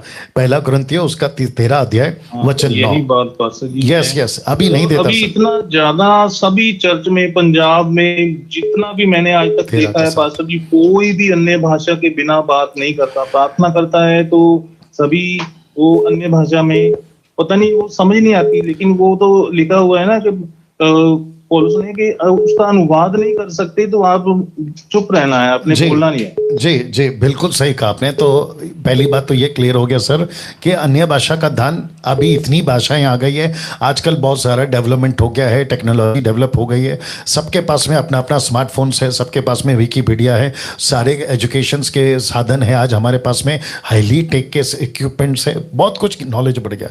तो मैं जो वचन आपको पढ़वाने वाला था 1 कुरिन्थियों 13:8 लिखा है, प्रेम कभी नहीं टलता, भाषाएं हो तो जाती रहेंगी, क्षमा करें, भविष्यवाणियां हो तो समाप्त हो जाएंगी, भाषाएं हो तो जाती रहेंगी। इंग्लिश वर्ड कहता है the tongues will be cease का मतलब है रुक जाएगा। तो इसका मतलब है कि पवित्र आत्मा तभी देता था सर, जिसको फ्रेंच नहीं आती थी उसको फ्रेंच देता था, जिसको डच नहीं आती थी, इंग्लिश नहीं आती थी, या भारत की जितनी भी लैंग्वेजेस है नहीं आती थी। जैसे थॉमा, जब वो पहली सदी के 52 साल में आया, 1st सेंचुरी के 52 ईयर्स में जब वो आया, तो उसको मलयाली नहीं आती थी सर, क्योंकि वो केरला में लैंड हुआ, उसको मलयाली नहीं आती थी। फिर वो मैड्रास गया, तमिल नहीं आती थी, तो मलयाली कैसे बात किया, तमिल कैसे बात किया, ये सब पवित्र आत्मा ने उन दिनों में उसकी मदद की, लेकिन अभी नहीं आता सर। जी हाँ जी पास्टर जी, यही मैंने पूछना था। और जैसे भविष्यवाणी का जैसे वरदान था, तो वो भी बाइबल में पूरा लिखा हुआ है कि क्या क्या होना है, क्या क्या पीछे बीत गया। जैसे प्रभु यीशु मसीह का जो भविष्यवाणियां हुई थी, उन्होंने आना है, तो ऐसे प्रकाशित तो वाक्य में भी जो भविष्यवाणियां है कि ऐसे ऐसे दिन आएंगे, मतलब कि ये आजकल पास्टर लोग बताते हैं कि आपका वीजा लगने वाला है, आपको ये मिलने वाला है, ये क्या मतलब कि परमेश्वर की तरफ से तो ये हो नहीं सकता कि ये भविष्यवाणी पवित्र आत्मा की। राइट, मैं इसका भी जवाब दे देता हूं। जिस भविष्यवाणी का जिक्र यहाँ पे हो रहा है 1 कुरिन्थियों 13:8 में लिखा है fourth telling, profit Greek word है फोर्थ टेलिंग, जिसका मतलब है कि उनके दिनों में, खास करके न्यू टेस्टमेंट में, पहली सदी के कलीसिया के पास में बाइबल नहीं थी, लेकिन उनको पवित्र आत्मा यीशु के वचन अलौकिक, जिसको कहते हैं ना सुपर नेचुरल तरीके से उनको मैसेजेस देता था। अभी मैं आपको कहूं कि पीटर को प्रोफेसी, या जिसको कहते हैं ना प्रचार करना, किसने दिया? पवित्र आत्मा ने दिया। पौलुस को कई प्रकार की मिनिस्ट्री है, 5-fold मिनिस्ट्री, 9 प्रकार का दान है, पवित्र आत्मा का काम ऐसा है, किसने बताया? पवित्र आत्मा ने। कब की बात है? भविष्य की बात है। लेकिन जब, बहुत ध्यान से सुनना, लेकिन जब टोटल स्क्रिप्चर्स, पत्रियां लिख चुका, जैसे मूसा ने 5 लिख दिया, उसके बाद मूसा खत्म, उसके बाद जरूरत नहीं पड़ी, क्योंकि जितनी जरूरत थी मूसा के द्वारा दे दी, वैसे ही पौलुस के द्वारा जितनी जरूरत थी कलीसिया को सब दे दी। अब उसके बाद में भविष्यवाणी, प्रॉफिटोस विल बी सीज, मतलब भविष्यवाणी कौन सी? जो अलौकिक आती थी, अपार्ट, तभी बाइबल नहीं थी इसलिए, तो वो देता था, लेकिन अब उसकी जरूरत नहीं है। लेकिन आपने कहा प्रकाशित वाक्य की प्रोफेसी अभी होना बाकी है, एंटी क्राइस्ट का प्रोफेसी अभी होना बाकी है, बहुत सारी भविष्यवाणियां जो हुई है जॉन के द्वारा वो होना बाकी है, वो सब होगी। लेकिन ये जो चिटुर पुटुर मैं कहूँगा, पंजाब के अंदर, बेंगलोर के अंदर, अफ्रीका के अंदर, ये जो कहते रहते हैं ना कि आपके गाड़ी का नंबर प्लेट ऐसा है, बिल्कुल सटीक होता है, आपका मोबाइल नंबर ऐसा है, बिल्कुल सटीक होता है, आपका डेट ऑफ बर्थ ऐसा है, बिल्कुल सटीक होता है। इसको कहते हैं, जो अभी है ये उसको कहते हैं, और फिर तुक्का लगाते हैं, या फिर लुसीफर या फिर शैतान की मदद से ये कहते हैं कि आपका वीजा लग जाएगा, और लगता है, और उसी के चक्कर में कहते हैं कि अरे बहुत बड़ा प्रभु का दास है, ग्रेट मैन ऑफ गॉड है, इसने जैसा कहा ये वैसा हो गया। तो क्या मसीह जीवन, मसीह यानी कि क्रिश्चियनिटी प्रोफेसी पे टिकेगी या वर्ड ऑफ गॉड पे टिकेगी? किसी के मिरेकल पे टिकेगी या वर्ड ऑफ गॉड पे टिकेगी? तो वचन पे टिकना है, प्रोफेसी पे नहीं, क्योंकि प्रोफेसी आज पूरी हो गई है। इसका मतलब ये नहीं है कि मसीह सही है। वचन से पक्का पता लगाओ, यीशु को ठीक से जानो, तब जाकर आप क्लेश में, सत्ताओं के टाइम पे मजबूती से खड़े रहोगे। इसलिए कहते हैं ना, दो प्रकार का घर है भाई, सब ध्यान से सुनना, एक है रेत का और दूसरा है चट्टान का। ये रेत वाले नहीं टिकेंगे। ये जो पॉपकॉर्न टाइप के मसीह लोग हैं ना आजकल, मिरेकल हो गया, यीशु महान है, कितने बॉलीवुड, कितने हॉलीवुड स्टार्स आते हैं क्योंकि कुछ अच्छा लगा, उनको अच्छा फील हो गया, यीशु की जय हो, प्रेज द लॉर्ड, हालेलुया। लेकिन कुछ ही दिनों के बाद में ये सब पुश हो जाते हैं। तो ऐसी मसीहत प्रभु को नहीं चाहिए, और ऐसी मसीहत किंगडम में नहीं चलती। Yes brother. जी जी पास्टर जी, बिल्कुल, मैंने आपसे जो पूछा था वो पूरा सटीक जवाब मेरे को मिला है। राइट। तो मैं आपका इतना थैंक्स करता हूँ पास्टर जी। जब से मैंने आपका ये पिछले लॉकडाउन में सुनना शुरू किया तो मैं इतना आशीषित हुआ परमेश्वर की दया से। पास्टर जी आपका बहुत बहुत थैंक्स। और एक जवाब आप सवाल पूछना था पास्टर जी, एक और जी। जैसे इब्राहिम के पास 3 जने आए थे जी, तो यहोवा परमेश्वर उनको दिखाई दिए थे। जब भोजन के लिए आए थे वो यस उत्पत्ति के 18 अध्याय वचन 1 में। हाँ जी, वहां 3 पुरुष है और लिखा है कि परमेश्वर ने दर्शन दिया। मैं आपके लिए पढ़ देता हूं, दीजिए। जितने दर्शक है 1500 के ऊपर हैं, आप लोग भी बने रहे। लिखा है अध्याय 18 के 1 में, अब्राहम ममरे के बांज वृक्ष के बीच कड़ी धूप के समय तंबू के द्वार पर बैठा हुआ था, तब यहोवा ने दर्शन दिया। तो यहां पे लिखा है सर, यहोवा ने दर्शन दिया। और वचन 2 कहता है उसने आंख उठाकर दृष्टि की तो क्या देखा कि 3 पुरुष हैं। लिखा नहीं है कि 3 स्वर्गदूत हैं, लिखा है 3 पुरुष हैं। जी या राइट पास्टर जी। जैसे पुराने समय में तो कोई देख नहीं सकता था यहोवा परमेश्वर को, तो मैं ये मतलब कि उन्होंने कैसे ये देखा यहोवा परमेश्वर को? वापस कहता हूं, परमेश्वर जिसको चाहे, ये उसकी मर्जी है ना सर। अगर उसने अब्राहम को दर्शन दिया, ये उसकी मर्जी है। मूसा को जलती झाड़ी में उसने यीशु के रूप में जलती झाड़ी में दर्शन दिया, ये उसकी मर्जी है सर। और टैबरनैकल में परमेश्वर पिता, परमेश्वर पुत्र, परमेश्वर पवित्र आत्मा, ये तीनों भी टैबरनैकल के रूप में इजराइलियों के बीच में चले, ये उसकी मर्जी है। यीशु को कभी किसने देखा सर? नहीं देखा ओल्ड टेस्टमेंट में। लेकिन यीशु चट्टान बनकर 40 साल चला ना सर। ये कैसे हो गया फिर? तो परमेश्वर की मर्जी है, वो दिखाना चाहे। अब मूसा का स्टेटमेंट कहता है कि मैं तेरा चेहरा देखना चाहता हूं, तो वहां पर उसने जो कॉन्सेप्ट यूज किया कि तू मुझे देखेगा मर जाएगा, उसको उठाकर हर जगह फिक्स नहीं कर सकते सर।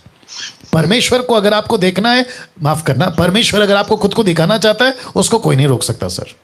बिल्कुल ये बात तो सही है ना सर? सही बात है पास्टर जी आपकी। एक सवाल मेरा और था पास्टर जी, जी कि आप ना अपने जरिए से मैसेज देना, और वो ना 12-13 साल से प्रभु में हैं जी, लेकिन अभी वो बहुत ज्यादा नेगेटिव हो गए हैं। वो कभी कभी ड्रिंक भी कर लेते हैं, मसीह में हैं जी। तो वो बोले कि मेरे पास बरकत, पैसे की बरकत नहीं रहती है, या ऐसे है या वैसे, वो नेगेटिव सोच है उनकी। आज मेरे को मिले थे वो जी, कितने दिन बाद।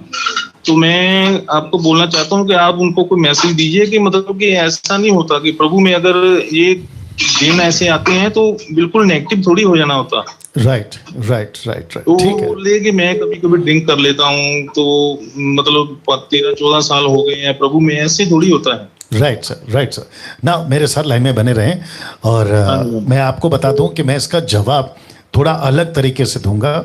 आप इसको कैसे डाइजेस्ट करोगे मुझे नहीं पता।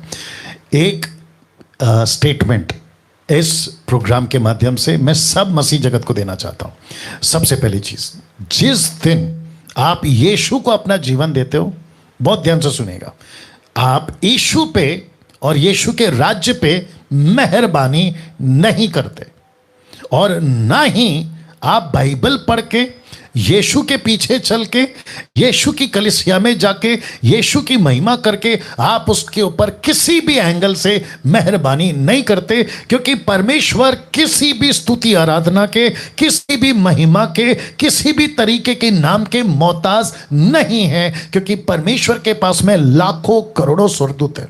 दिन रात वो उसकी महिमा करते हैं, उसको अपनी महिमा की जरा भी चिंता नहीं। ये तो उसने मुझ पे, आप पे मेहरबानी की है कि उसने वक्त रहते मेरी और आपकी आंखें खोली।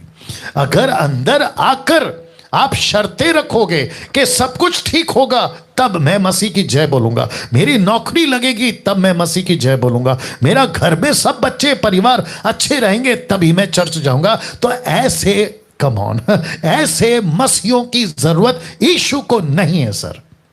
सीधी बात, या तो ठंडा या तो गरम, क्योंकि बीच वाले गुनगुने यीशु कहता है मैं उनको अपने मुंह से थूक दूंगा। दूसरा ट्रांसलेशन कहता है मैं वॉमिट कर दूंगा, उल्टी कर दूंगा। किसको? ऐसे लोगों को।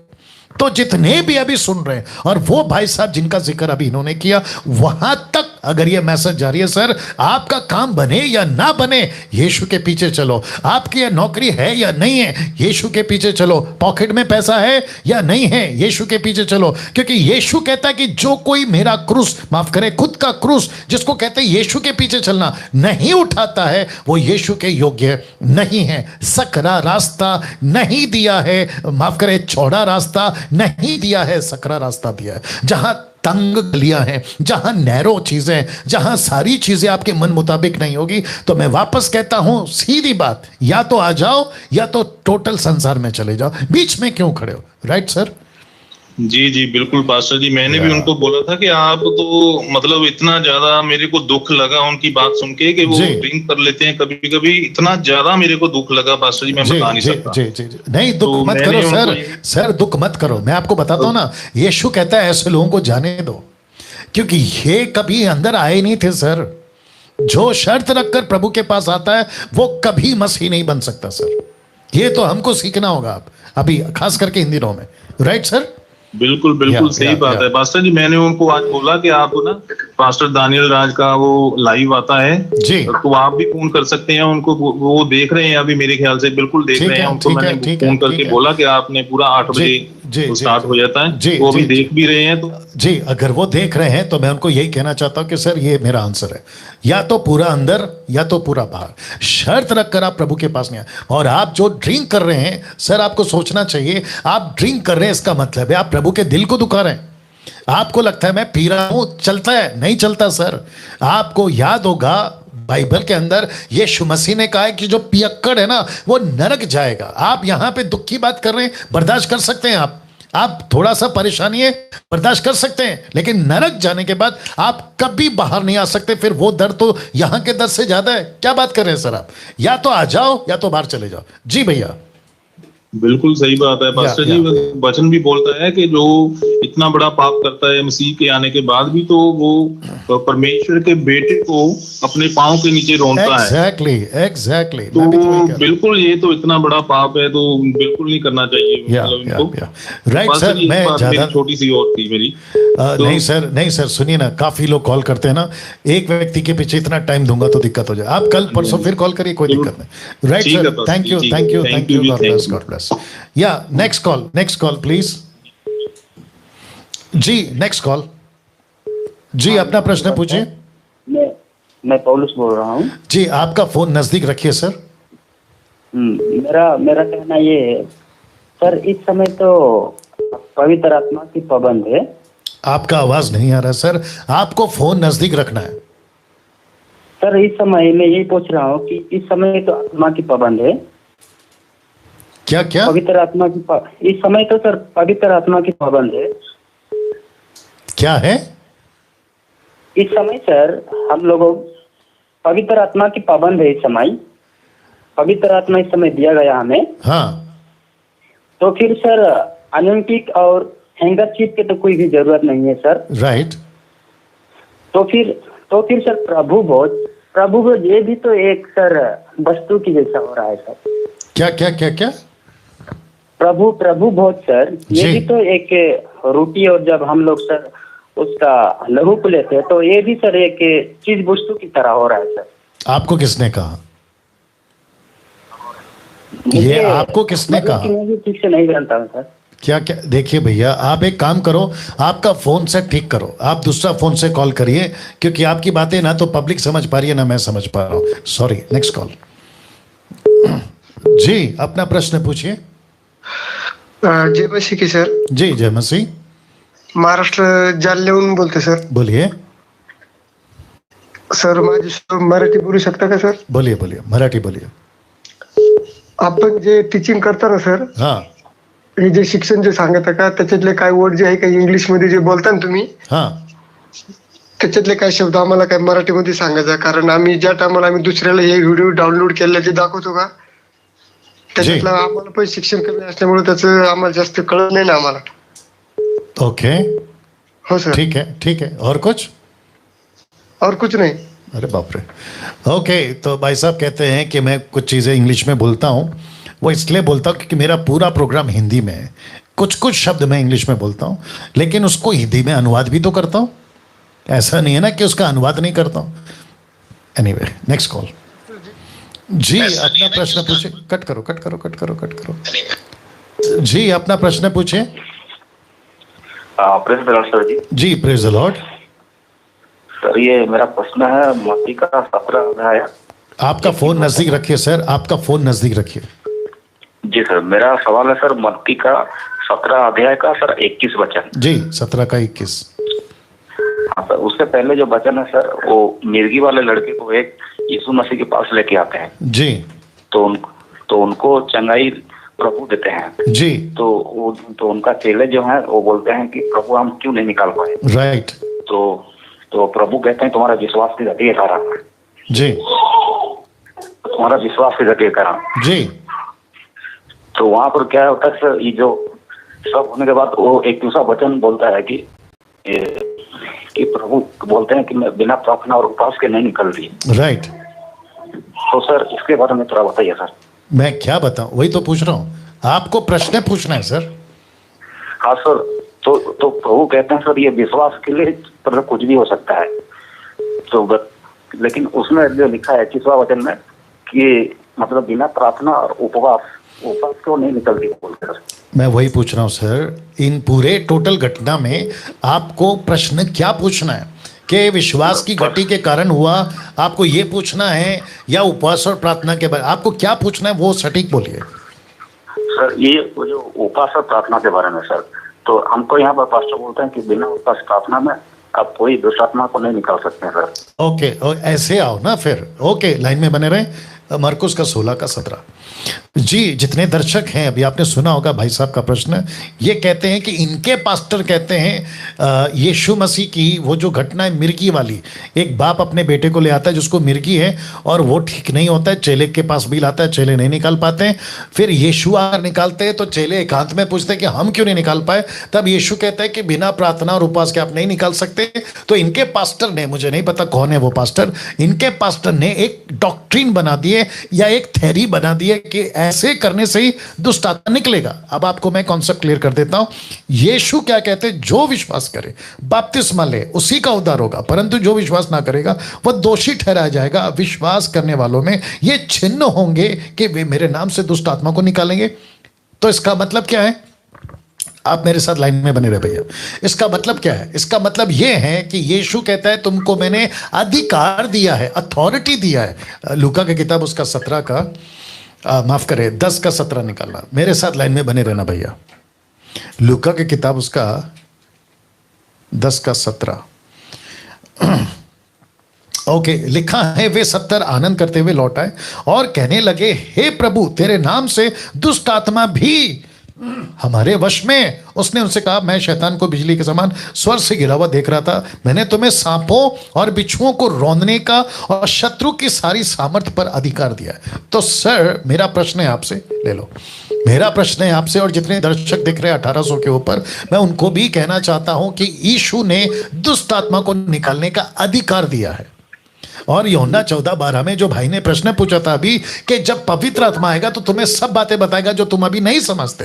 तो अभी जो है ना सर, आप और मैं, हमको उपवास प्रार्थना करनी है, मैं उसके खिलाफ नहीं हूं, लेकिन दुष्ट आत्मा को निकालने के लिए आपके पास अधिकार है। आपको एक कॉन्सेप्ट समझाता हूं। आप लोग तैयार हैं सर? आप भी तैयार हैं सर? मरकुस के 5वें अध्याय में, निकालना जल्दी से, मरकुस का 5वां अध्याय वचन 1, बहुत ध्यान से सुनिएगा सर। मरकुस का 5वां अध्याय वचन 1, यहां पे लिखा है कि जैसे ही यीशु मसीह झील के किनारे पहुंचा तो वहां पर एक अशुद्ध आत्मा थी जिसके अंदर 6000 दुष्ट आत्मा था। लेकिन क्या कभी आपने इसी के 4थे अध्याय का आपने वो घटना पढ़ा है सर? एक सेकंड आपको बता देता हूं। ओके, एक ट्रांसलेशन में यीशु मसीह भीड़ को खाना खिलाकर आ रहे होते हैं, भीड़ को खाना खिलाकर आ रहे होते हैं, क्योंकि ये 3 घटनाओं पे रिकॉर्ड है। मत्ती का 8वां अध्याय, लूका का 8वां अध्याय, मरकुस का 5वां अध्याय। तो यीशु मसीह ने वहां पे दुष्ट आत्मा को निकालने से पहले उपवास क्यों नहीं किया? मैं आपको भी पूछूंगा, पब्लिक को भी पूछूंगा। तो उपवास और प्रार्थना का कॉन्सेप्ट अलग है, दुष्ट आत्मा को डांट कर निकालने का कॉन्सेप्ट अलग है। हम सबको अधिकार है, यहां तक कि एक दिन का विश्वासी भी दुष्ट आत्मा को निकाल सकता है सर। जी सर। या तो आप समझ गए सर अभी? जी जी जी जी, God bless, God bless. Okay, एक काम करते, कॉल लेने से पहले हमारा जो अनाउंसमेंट का टाइम है वो मैं आपको बता देता हूं।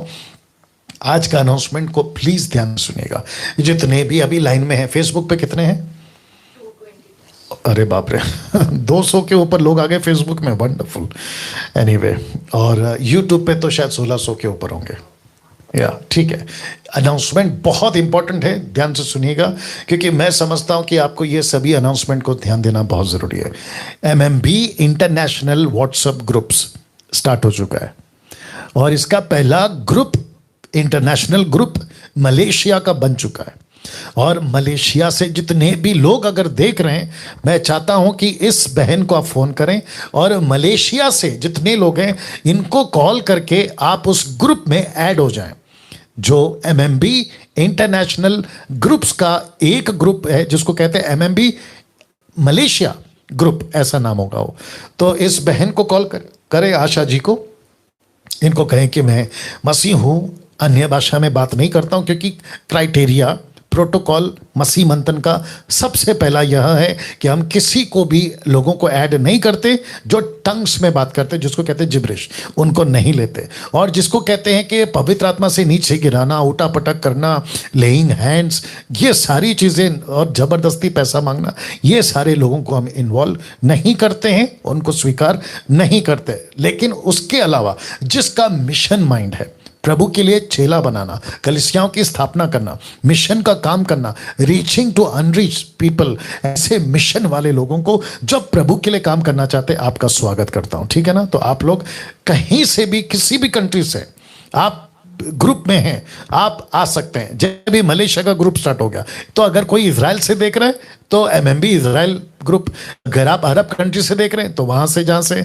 आप अफ्रीका से, UK से, कनाडा से, कहीं से भी वो ग्रुप, और साथ ही साथ न्यूजीलैंड, ऑस्ट्रेलिया से भी काफ़ी लोग देखते हैं, क्या कहते हैं, नेपाल से, पाकिस्तान से, बांग्लादेश से। आप क्या कर सकते हैं, एक ग्रुप बनाकर, या जो भी आप लोग हैं बहन को कॉल करें तो इनके हिसाब से ग्रुप बनेगा जिसको कहते हैं इंटरनेशनल व्हाट्सएप ग्रुप, ताकि जब आप जुड़ जाएं तो बाकी जितने भी अपडेट्स हैं, टीचिंग्स हैं, आगे कैसे करना है, वहां तक कैसे पहुंचना है, उनको कैसे रीच आउट करना है, ये सारी इंफॉर्मेशन आपको वहां पर हम देते जाएंगे, आपको मिलती जाएगी। और आप लोग मुझे संपर्क करना चाहते हैं तो मेरा जो पर्सनल नंबर है आपको इसी ग्रुप में मिलेगा, पब्लिक नहीं दे सकता, इसी ग्रुप में मिलेगा, ठीक है ना? ये हो गया एक। तो जितने दर्शक देख रहे हैं बहुत ध्यान से सुनेगा ना। अब एक और स्लाइड मैंने ऐड किया है और इसको कहते हैं मसीह मंथन बैठक, मतलब MMB टीम। ये कौन सी टीम है? ये वो टीम है जो आपके सवालों का जवाब देगी। अब मैं आपको बताता हूं कि क्या हो रहा है। दरअसल जो टाइम हम देते हैं पूरे 1 घंटे का, एक दिन में 1 घंटा, उसके बाद बचते हैं 23 घंटे अदर कंट्रीज और इंडिया मिला के, क्योंकि जब यहाँ रात है तो वहाँ दिन है, वहाँ रात है तो यहाँ दिन है। तो जिसके चलते लोग क्या करते हैं, पास्टर डैनियल आपको जब कॉल करते 777 पे तो आपका नंबर स्विच ऑफ आता है, लेकिन हमको कुछ पूछना है, कहाँ पे पूछे? तो मैंने एक टीम बनाई है टोटल 3 लोगों का।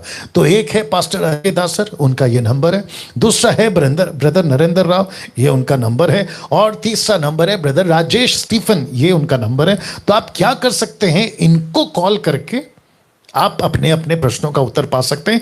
मैं ये नहीं कहूंगा कि ये टोटल क्या कहते हैं ना कि बाइबल कॉलेज जाकर आए हैं और वेल ट्रेंड हैं, ये एक्सपर्ट्स हैं, नहीं कहूंगा, लेकिन मैं इतना जरूर कहूंगा कि जो पवित्र आत्मा मुझे चला रहा है वही पवित्र आत्मा तीनों को चलाएगा। या क्योंकि पवित्र आत्मा एक्सपर्ट है, पवित्र आत्मा बाप है सबका, वो चलाएगा। तो तीनों को आप कॉल कर सकते हैं, मिशन माइंडेड हैं, मसीह मंथन के कोऑर्डिनेटर्स हैं, और साथ ही साथ रिस्पॉन्सिबल हैं, और ये वही जवाब देंगे जो बाइबल कहती है कॉन्टेक्स्ट के हिसाब, ठीक है ना। तो जिसके चलते ये 3 को मैंने टीम बनाया। मैं रिक्वेस्ट करता हूं कि आप लोग अगर मुझे कॉल करते हैं, नहीं मिलता हूं, आप प्लीज इनको कॉल करें और अपने अपने प्रश्नों का उत्तर आप इनसे पा सकते हैं। अदरवाइज मैं तो बैठा हूं, जब तक आपके प्रश्न खत्म नहीं होंगे मैं ये प्रोग्राम चलाता रहूं। अब इंटरेस्टिंग स्लाइड, या और मुझे ये बताने में बेहद खुशी हो रही है। आप पहले फोटो देख लीजिए। आप देख सकते हैं कि बाइबल्स हैं, और फिर आप देख सकते हैं कि एक व्यक्ति है जो आपके घर पर पैकेट ला रहा है या पार्सल ला रहा है। तो लिखा है एक एक बाइबल फ्री हम आपको देंगे। कांटेक्ट करना है ब्रदर नरेंद्र राव को, और उनका ये नंबर है। तो ब्रदर नरेंद्र राव एमपी से हैं, मध्य प्रदेश से, कभी जबलपुर तो कभी भोपाल। ये यहां से अपनी गाड़ी में कम से कम 100 Bible, new testament, old testament, मैंने इनको कह दिया है, और साथ ही साथ में पैकेट, जिसको कोरियर का पैकेट कहते हैं, उसके साथ ये अपनी गाड़ी में रख चुके हैं। और जैसे ही आप कॉल करोगे, आपको एड्रेस देना है कि मैं यहां से हूं, मैं अलाना हूं, मैं फलाना हूं, मैं अभी मसीह को जाना हूं, लेकिन मेरे पास में ऐसी बाइबल नहीं है, ऐसी बाइबल नहीं है, वो चाहे न्यू टेस्टमेंट हो या ओल्ड टेस्टमेंट हो। तो आप इनको कॉल करेंगे, ये आपको फ्री बाइबल देंगे। रजिस्ट्री, माफ करें, कोरियर पैकेट का भी पैसा आपको नहीं देना, ये देंगे, नरेंद्र राव देंगे। नरेंद्र राव मतलब मसीह मंथन देगा, ठीक है ना। तो ऐसे करके आप तक हम बाइबल पहुंचाएंगे, क्योंकि मुझे काफी लोग कहते हैं कि पास्टर जी आपकी वीडियो से हमने यीशु को जाना है। कई मेरे हिंदू भाई, मुस्लिम भाई कहते हैं आपकी वीडियो से हमने यीशु को जाना है, लेकिन मेरे पास में बाइबल नहीं है, पुस्तक बाइबल नहीं है, उसका क्या करें। तो मैं नहीं पहुंचा पा रहा हूं, लेकिन प्रभु का अनुग्रह है कि अब आप तक बाइबल आ जाएगी, ऐसी बाइबल। तो आपको करना क्या है, इस नंबर पे आप इसको अभी नोट कर लीजिए, जिसके पास बाइबल नहीं है उन तक आप नोट कर लीजिए। दूसरा, आप ओके पास्टर डैनियल, मैं एक पास्टर हूं, मैं सेवा करता हूं, मुझे कम से कम 100 बाइबल चाहिए या 50 बाइबल चाहिए। तो उसके लिए नरेंद्र साहब आपको मदद करेंगे, लेकिन वो 100-200 बाइबल, 50 बाइबल फ्री नहीं होगी, आपको कुछ कीमत देनी होगी, क्योंकि एक एक बाइबल हम अफोर्ड कर सकते हैं देने के लिए, लेकिन 100-100, 50-50 नहीं कर पाएंगे, ठीक है ना। सो अभी जितने लोग देख रहे हैं, जितने भी लोग देख रहे हैं, अभी जितने देख रहे हैं 1800 प्लस, उन सभी को कहना चाहता हूं कि बाइबल को फ्री बांटने में, क्योंकि इनके लिए जिनको हम देंगे उनके लिए हम फ्री करेंगे, पैसे नहीं लेंगे, लेकिन जहां से हम मसीह मंथन खरीदेंगे हमको फ्री नहीं मिलेगा। तो अगर किसी को लगता है कि पास्टर डैनियल मेरा कुछ पैसा मसीह मंथन के इस फ्री डिस्ट्रीब्यूशन, जिसको बाइबल आप बांट रहे हैं, उसके लिए मेरा कुछ पैसा आपको मैं देता हूं, मसीह मंथन को देता हूं, ताकि इन तक आप बाइबल पहुंचा सकें, ऐसे लोगों को मैं वेलकम करता हूं। प्लीज हमसे जुड़िएगा। आगे इंफॉर्मेशन दे रहा हूं कैसे मसीह मंथन बैठक से जुड़ने के लिए। ये 6 नंबर आपको मैं हमेशा देता हूं। नीता जी का नंबर है, नरेंद्र जी का नंबर है, समीक्षा का नंबर है, शमी का नंबर है, सिमरप्रीत का नंबर है, जितेंद्र का नंबर है। तो ये टोटल 6 नंबर है। आप इनको कॉल करके मसीह मंथन से जुड़ सकते हैं। व्हाट्सएप ग्रुप है, टेलीग्राम ग्रुप है, आप इसमें जुड़ सकते हैं। साथ ही साथ एमएमबी पेज है, लाइक करिएगा क्योंकि अभी चल रहा है, डैनियल राज पे शेयर किया। ओके, साथ ही साथ एमएमबी ऐप है, एप्पल ऐप, iOS, और साथ ही साथ एंड्रॉयड, उस पर भी आप लोग डाउनलोड कर सकते हैं, फ्री है, आपको उसके अंदर भी बहुत सारी इंफॉर्मेशन मिल जाएगी। साथ ही साथ मसीह मंथन वेबसाइट, आप लोग प्लीज उसको विजिट करें, इसमें भी इंफॉर्मेशन है। और उसके बाद मेरा जो चैनल है डैनियल राज यूट्यूब चैनल, रिक्वेस्ट करता हूं कि प्लीज सब्सक्राइब करो, आइकन बेल दबाओ, और साथ ही साथ दूसरों तक भी रिकमेंड करो कि एक अच्छी टीचिंग वाला ये चैनल है, आप लोग इसको सब्सक्राइब करिए। साथ ही साथ इस वचन के मुताबिक मैं आपको बताते आ रहा हूं, अब 2-3 चीज ऐड हो गई। एक है पैकेट्स को हम डिस्ट्रीब्यूट कर रहे हैं, जो लॉकडाउन के चलते कई मसीह फैमिलियों के पास में राशन नहीं है, 2000 का पैकेट भेज रहे हैं। उसके बाद मिशनरीज को तैयार कर रहे हैं कई तादाद में, उनको 10,000 पर मंथ हम दे रहे हैं मसीह मंथन।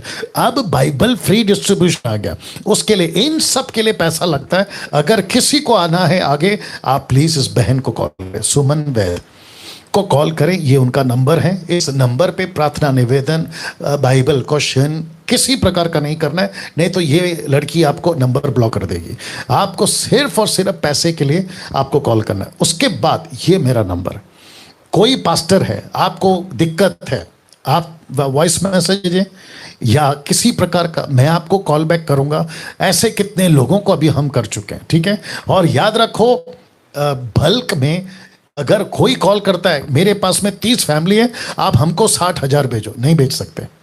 एक परिवार को व्यक्तिगत पैकेट मिलता है, ऐसे मिला के। अब नहीं जानते ना कौन कैसा, 30-40 हजार लेकर चला गया, तो हम क्या कर सकते हैं। और आप जानते हैं कि मसीहत में भी बहुत सारे लोग यहूदा इस्करियोत है, किस किस को पहचाने, तो इसका भी ध्यान रखिएगा।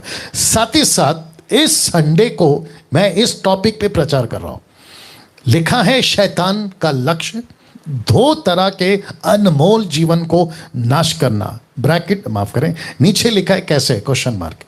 तो कैसे ये नाश करेगा, ये 2 अनमोल जीवन कौन कौन से, मैं आपको बताऊंगा इसी महीने के, जिसको कहते हैं 13 जून, इस रविवार को, मतलब जो 13 जून का रविवार है, ये प्रचार होगा। फेसबुक और यूट्यूब पे लाइव चलेगा 7:30 बजे।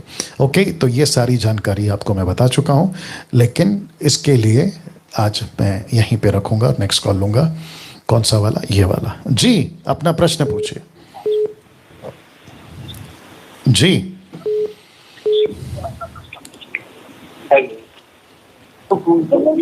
जी, अपना प्रश्न पूछिए सर।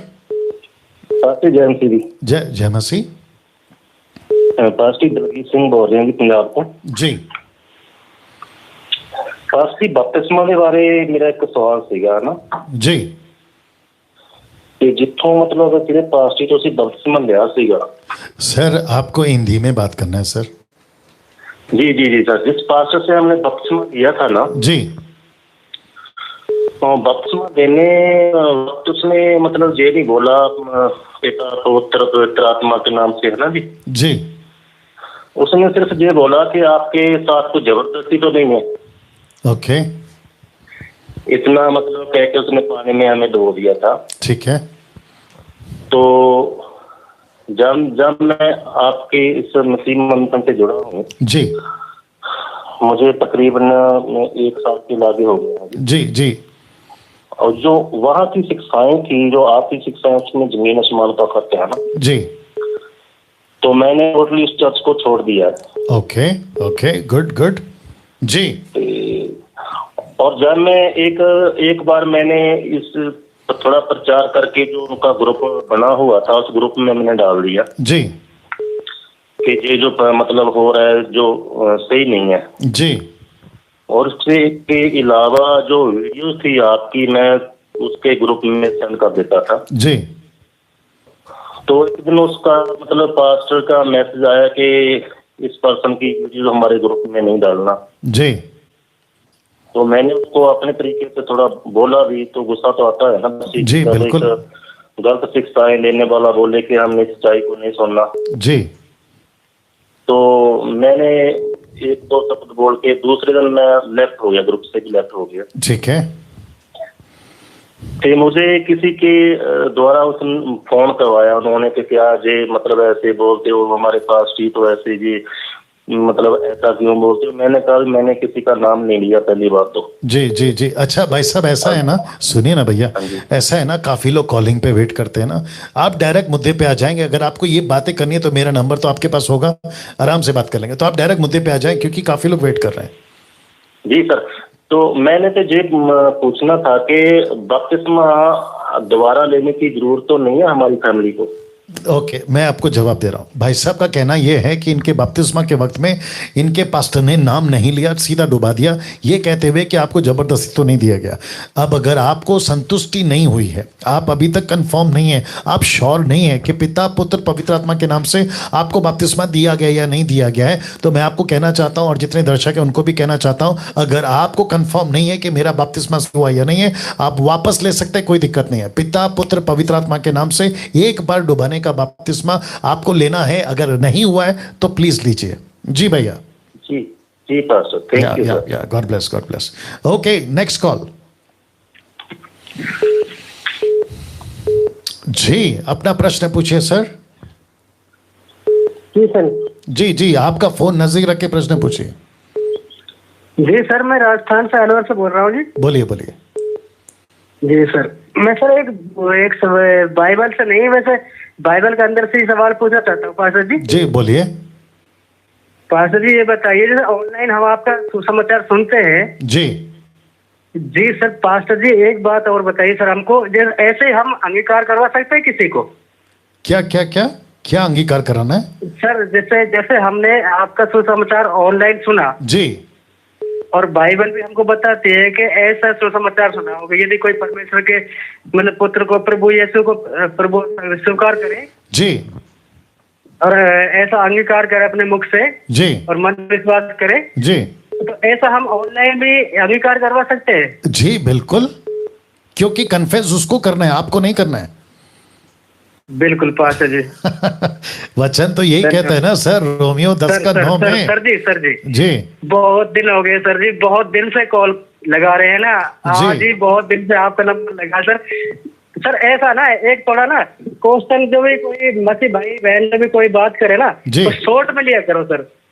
अच्छा, क्योंकि काफी बार है ना ऐसा हो जाता है सर, फोन लगाते लगाते भी हम हमारे पास सर एक ही नंबर है और एक ही नंबर से मिलाते ना, जी जी, ना तो सुन सकते हैं, कुछ नहीं समझ सकते हैं, तो दूसरे दिन हमको सुनना पड़ता है। जी जी जी बिल्कुल बिल्कुल। आप 1 मिनट लाइन में रहिए।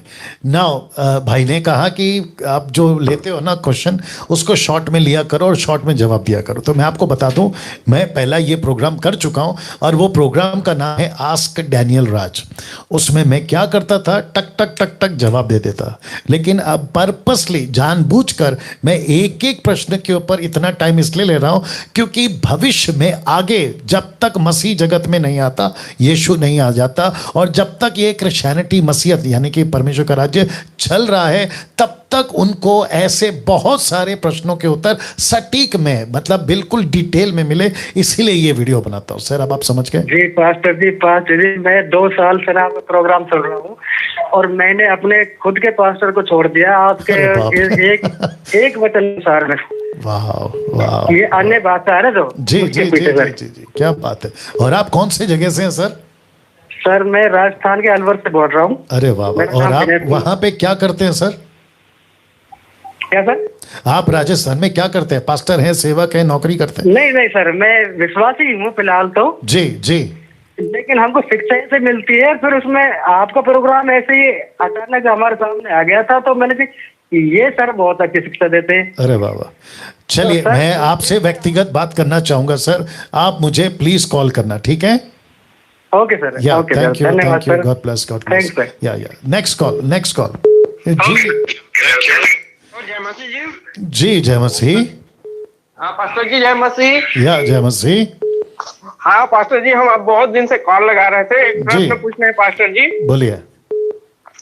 हाँ, वो लूका 10:4 को पूछना है पास्टर जी कि 70 चेलों के बारे में। जी हाँ, हम छत्तीसगढ़ से बोल रहे हैं, राजेंद्र बोल रहे हैं पास्टर जी। जी जी, नाम याद रखो। उसमें लिखा है कि ना झोली ना जूता, और वो उसमें लिखा है ना नमस्कार करना मार्ग में। तो ये जो आज के डेट में क्या प्रासंगिक है पास्टर जी, मैं उसको जानना चाहता हूँ कि मैं भी ना जिस 2 साल से प्रभु में जुड़ा हूँ, जब से आपसे कांटेक्ट में, आपका वीडियो को देख देख के प्रभु में बहुत आगे बढ़ रहे हैं आपके सानिध्य में। जी जी, तो मैं लोगों को सुसमाचार सुनाने जाता हूँ ना जी, तो बहुत सारे लोग विरोध करते हैं पास्टर जी, लेकिन हम उसको उसी के हिसाब से ना उसको सुनाते हैं प्रचार जी। तो मैं उसको जानना चाहता हूँ कि हम रास्ते में जब जाते हैं तो ये जो 70 चेलों का जो प्रश्न है यीशु प्रभु ने हम उनको बोला है, तो इसके बारे में बताइए प्रभु जी। बिल्कुल बताएंगे। लाइए दीजिए लूका की किताब उसका 10वां अध्याय, लाइन पे बने रहे भैया। लिखा है वचन 4 में, इसलिए ना बटुआ, ना झोली, ना जूते लो और ना मार्ग में किसी को नमस्कार करो। मरकुस का किताब कहता है जूते लो। एनीवे वो अलग विषय है, मैं उसके ऊपर फिर कभी बात करूंगा। आप लोग जो हैं इस बात का ध्यान में रखेंगे, ठीक है ना। तो इसका मतलब ये हुआ, यीशु भाई पूछ रहे हैं कि इसको आज की तारीख में कैसे गिनती करें। तो इसको कहते हैं ना कि आपका खाना कहाँ से आएगा, आपका पैसा कहाँ से आएगा, आपकी अगर आप मसीह हैं तो, सेवक हैं तो माफ करें, अगर आप मिनिस्ट्री में और आपको प्रभु ने बुलाया, सब कुछ छोड़ो मेरी सेवा करो, ऐसे लोगों की बात कर रहा हूँ। क्योंकि बहुत सारे ऐसे लोग भी हैं जो दूसरों को देखते हैं फुल टाइम कर रहे हैं, बिना सोचे समझे फुल टाइम में कूद जाते हैं, उनकी नहीं बात कर रहा हूँ। जिनको सच्ची बुलाहट है, जेन्युइन कॉलिंग है, उनकी मैं बात कर रहा हूँ। तो ऐसे लोगों को चिंता नहीं करना है, मेरा रोटी कहाँ से आएगा, मेरा कपड़ा कहाँ से आएगा, मेरा घर कहाँ से आएगा, यीशु उनको कह रहा है। तो ऐसे किसी चीज की चिंता आपको नहीं करना है। दूसरा, इनका बात करते करते मैंने सुना, ये कहते हैं कि जब हम जाते हैं सुसमाचार सुनने तो बहुत सारे लोग विरोध करते हैं। तो भैया विरोध तो आपके आखिरी सांस तक रहेगा, सेवा करो या ना करो, आपको विरोध होता रहेगा। घर बैठोगे तो भी विरोध है, बाहर निकलोगे तो भी विरोध है, नौकरी करोगे तो भी विरोध है, स्कूल कॉलेज में जाएंगे तो भी विरोध है। विरोध कभी खत्म नहीं होगा, क्योंकि ज्योति का और अंधकार का कोई मेल नहीं है। अंधकार विरोध करेगा ज्योति का, ज्योति विरोध करेगा अंधकार का। अंधकार कभी ज्योति से दोस्ती नहीं कर सकता और ज्योति कभी अंधकार से दोस्ती नहीं कर सकती, ये आपको दिमाग में रखना। लेकिन आपने और एक लाइन बोली, आपने कहा कि मैं उनको अच्छे से जवाब देता हूं, मेरे को ये बड़ा अच्छा लगा। तो ऐसे जितने भी सेवक हैं, कभी भाई साहब आप लाइन पे हैं? जी, सेविकाई करते वक्त में कभी, मेरी मुंबई की भाषा में बोलूंगा, सेविकाई करते वक्त, वचन सुनाते वक्त कभी किसी के बाप से नहीं डरना, क्योंकि जो सबका बाप है वो आपका बाप है। जिससे सब डरते हैं ना वो यीशु है, जिससे लूसीफर डरता है यीशु है, जिससे दुष्ट आत्माएं डरती हैं वो यीशु है। और यीशु ने कहा है कि जो तुम्हारे अंदर है वो उससे कहीं बड़ा है जो बाहर है। तो आपको किसी से नहीं डरना। एक दूसरा, सर नीचे नहीं करना है। प्रचार करते वक्त में आपका सर नीचे कभी नहीं होना चाहिए। डंके की चोट पे प्रचार करो भाई साहब। अगर सामने वाला अनिल, सुनील, राकेश, मुकेश, अनीता, सुनीता, कविता, सलमान, सलीम, ऐसा कोई भी व्यक्ति होगा कहता है कि हम तुम्हारे यीशु को नहीं मानेंगे, तो उनको नमस्ते करके दूसरे को पकड़ो, सर आगे बढ़ जाओ। लेकिन किसी भी के डरना नहीं है। और जान चली जाए, मैं वापस कह रहा हूं, जान तक चली जाए विश्वास योग्य रहना। Right sir? जी पास्टर जी, एक और प्रश्न है पास्टर जी बोलिए। मेरा एक दूसरा प्रश्न था कि मैं आज जो सुसमाचार सुना रहा हूँ वो ठीक है, तो आपने इसका भी मुझे जवाब मिल गया इस जवाब से जी। क्योंकि मैंने एक बार जब सुना था पास्टर जी, तो आपने बोला था बिना पवित्र आत्मा की अगुवाई के आप सुसमाचार भी नहीं सुनाएंगे। तो मेरे को लगता है कि मैं अपने दिल से बोल रहा हूँ कि मुझे पवित्र आत्मा अगुवाई कर रहा है शायद, इसलिए मैं लोगों के बीच में जाके सुसमाचार सुना पा रहा हूँ। जी बिल्कुल सही कहा आपने, आपको पवित्र आत्मा अगुवाई कर रहा है सर। तो मेरा सुसमाचार सुनाना जायज है प्रभु का? बिल्कुल जायज है, बिल्कुल जायज है। हाँ, मैं छत्तीसगढ़ से बोल रहा हूँ प्रभु जी। मैं आपके मसीह मंथन से ना जुड़ना चाहता हूँ और यहाँ छत्तीसगढ़ में ना आपका जो झंडा है खरी वचन का, ना उसको मैं आगे बढ़ाना चाहता हूँ प्रभु के लिए पास्टर जी। तो इसके लिए मुझे आपकी हेल्प की जरूरत है। बिल्कुल एडमिन के द्वारा आप मुझे संपर्क जरूर करें। जो 6 नंबर देता हूँ ना मैं, उसके माध्यम से आप मुझे संपर्क करें। Thank you sir. ओके, मैं समझता हूँ कि नेक्स्ट कॉल क्या है, सब ठीक है? ओके, इंटरनेशनल कॉल, एक इंटरनेशनल कॉल आ गया, ले लेते। जी प्रश्न पूछिए सर। जय मसीह की पास जी, जय मसीह, नजदीक करो। जय मसीह। मेरा नाम नवनीत है और मैं इंग्लैंड से बात कर रहा हूँ। अरे वाह, इंग्लैंड से, क्या बात है सर, बोलिए सर। सर बस मैंने यही बोलना था कि आपका जो प्रोग्राम है वो हम यूके में भी बहुत पॉपुलर है एट द मोमेंट। वाह जी, बहुत सारे लोग जो हैं वो प्रोग्राम देखते हैं। वाह, वंडरफुल जी।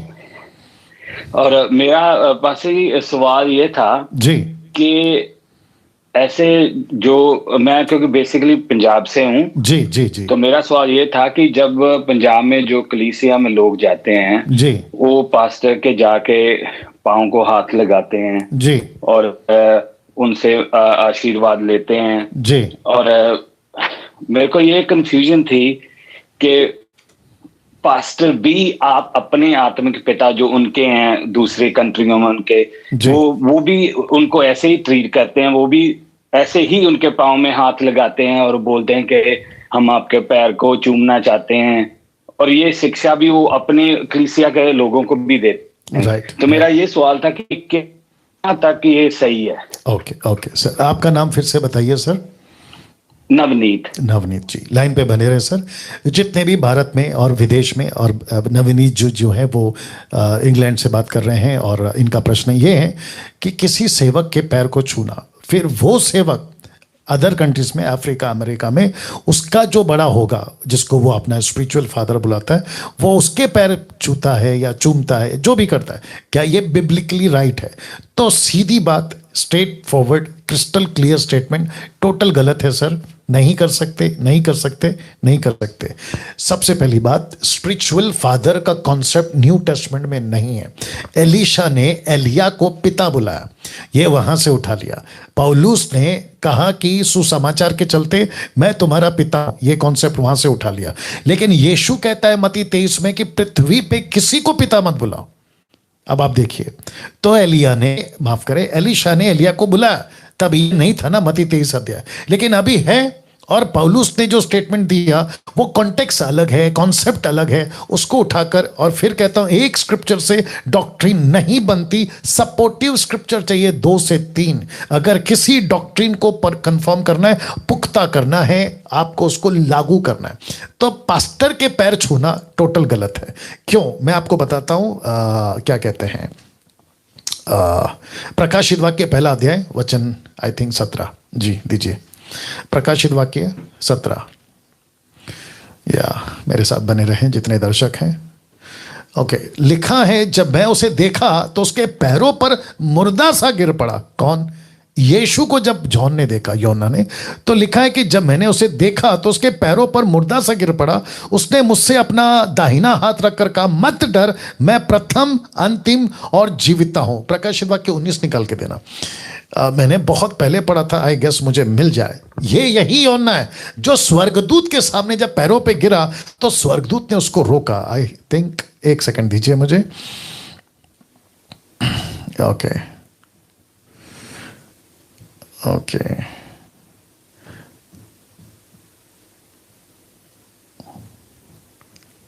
जब वो पैरों पे गिरता है तो उसको स्वर्गदूत रोकता।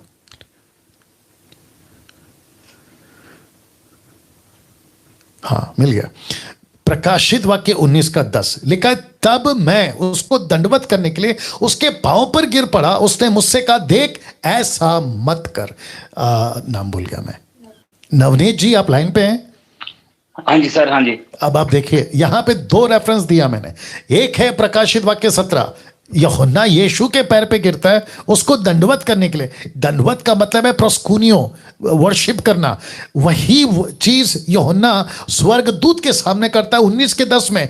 तो स्वर्गदूत उसको रोकता है, कहता है ऐसा मत कर, मैं तेरा और तेरे भाइयों का संगी दास हूं जो यीशु की गवाही देने पर स्थिर है। परमेश्वर ही को दंडवत कर। और यीशु की गवाही, क्योंकि यीशु की गवाही भविष्यवाणी की आत्मा है, परमेश्वर को ही दंडवत करना है सर, किसी मनुष्य को दंडवत नहीं करना है जी। हेलो, हाँ जी सर जी, आप समझ गए सर। किसी व्यक्ति को वर्शिप नहीं करना है, किसी व्यक्ति के पैर के पास नहीं गिरना है जी। बोलिए सर। सर, ये मैंने ये सवाल इसलिए पूछा है कि मेरे को 100% यकीन है कि आपने भी ये वाला पोस्ट जो है 2-3 दिन पहले देखा होगा कि एक अफ्रीका के बहुत बड़े, मैं नाम नहीं लूंगा, कि जी दास वो पास अवे हो गए हैं जी, और उनके कोई आत्मिक सन है पंजाब में, उन्होंने अपने व्हाट्सएप की स्क्रीनशॉट शेयर की है अपनी लाखों की कलीसिया के साथ, और स्क्रीनशॉट में लिखा हुआ है मैं अपने पापा से बात कर रहा हूँ नाइजीरिया में, और उसमें लिखा हुआ है मैं चाहता हूं कि मैं कब आऊं नाइजीरिया और आपके पैरों को चूमूं। अरे बाप रे, ओह, ये पब्लिक में है सर, ये फेसबुक में है। मेरे को लगता है 2-3 लाख लोगों ने देखा हुआ है। अरे ये बहुत गलत है सर, बहुत गलत है, बहुत गलत आप इतने कलीसिया के बड़े कलीसिया को चला रहे हो और आप फेसबुक पे ये शो कर रहे हो, व्हाट्सएप के स्क्रीनशॉट के देखो मैं अपने आत्मिक पिता से बात कर रहा था और पूछ रहा था कि कब मैं आऊंगा और आपके पांव को चूमूंगा। या बहुत गलत है सर, बहुत गलत है। और इस बात को सुनकर मुझे भी दुख है कि लोग इस तरीके से जा रहे हैं। अब आप सोचिए, वो लाखों लोगों के लिए ये एक व्यक्ति पंजाब वाला ठोकर का कारण बन जाएगा।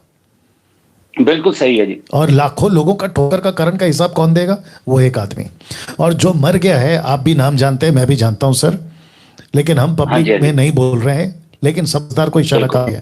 वो व्यक्ति जो मर गया है ना सर, उसकी कम से कम 2 से 3 दर्जन प्रोफेसीज कैंसिल हो गई है सर।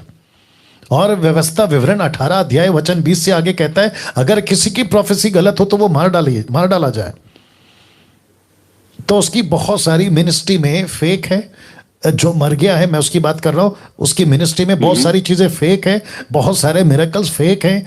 और वो जिसके चलते मर गया, कोई मेडिसिन लेता था, वो कोई मेडिसिन खाता था, और वो मेडिसिन का कनेक्शन ड्रग्स से है। ड्रग्स, ये वहां के जो लोकल, इसलिए जी ये वहां के लोकल रिपोर्टर्स है ना, ये उनकी रिपोर्ट है सर, ये उनकी रिपोर्ट है जो फेसबुक पर यूट्यूब पे खूब चल रही है। या बोलिए सर। इसलिए उनका वो कारण जो है, रीजन जो है, वो बता नहीं रहे वो पब्लिकली। राइट। उनके फलों से तुम पहचानोगे। क्वेश्चन था कि 2-3 लाख जो मतलब कि इससे भी ज्यादा लोग जो है तो देख रहे हैं, वो भी क्योंकि ज्यादातर वो सारे मसीह के में पहले नहीं थे, और उनको ये शिक्षा मिलेगी कि ऐसा ही हमें भी करना चाहिए जो अभी हैं पंजाब में उनके साथ। राइट सर, एग्री करता हूं सर, एग्री करता हूं।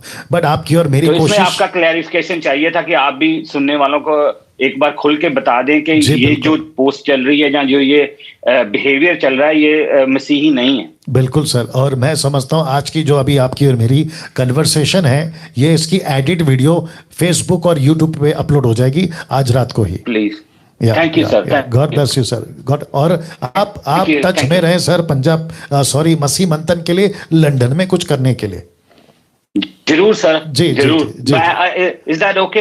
मैं अगर आपको पर्सनली फोन कर लूं? बिल्कुल करिए, बिल्कुल करिए। Thank you sir. Okay, I will do that. Thank you. Yeah thank you, bye bye. Okay, मैं समझता हूं कि आप लोग सभी सुने होंगे कि क्या भयंकर बातें चल रही है। मैं वापस कह देता हूं, भाई साहब ने जो बातें करी उसको मैं रिपीट कर देता हूं। किसी भी दास का, अफ्रीका का हो, अमेरिका का हो, पंजाब का हो, क्या कहते हैं, बेंगलोर का हो, महाराष्ट्र का हो, मुंबई का, पूना, नागपुर, कहीं का भी हो, किसी के दास का पैर नहीं छूना, उसको ऐसे नहीं करना, ऐसे नहीं करना, ऐसे नहीं करना, गलत है। इसको कहते हैं कि आप प्रभु की महिमा किसी व्यक्ति को दे रहे हैं, और इसको कहते हैं मूर्ति पूजा, मनुष्य की पूजा। एक काम करो, एक कॉन्सेप्ट क्लियर कर देता हूं। इब्रानियों की, sorry, the book of Romans chapter 1, Romeo 1 का 21 निकालो। मुझे प्लीज 1 सेकेंड और दीजिए, फिर एक आधा कॉल लेंगे, फिर हम आगे बढ़ेंगे। और वापस कहता हूं, जिनके कॉल नहीं लगते, निराश नहीं होना है, कीप ट्राइंग, कोशिश करते रहें, और साथ ही साथ जो बाकी सवाल पूछते हैं उसका भी उत्तर आप लोग सुनते रहें। या मिल गया वचन 23 से पढ़ते हैं, रोमियो 1 का 23 लिखा है। ओके, काम करते 22 से पढ़ते हैं। वे अपने आप को बुद्धिमान जताकर मूर्ख बन गए।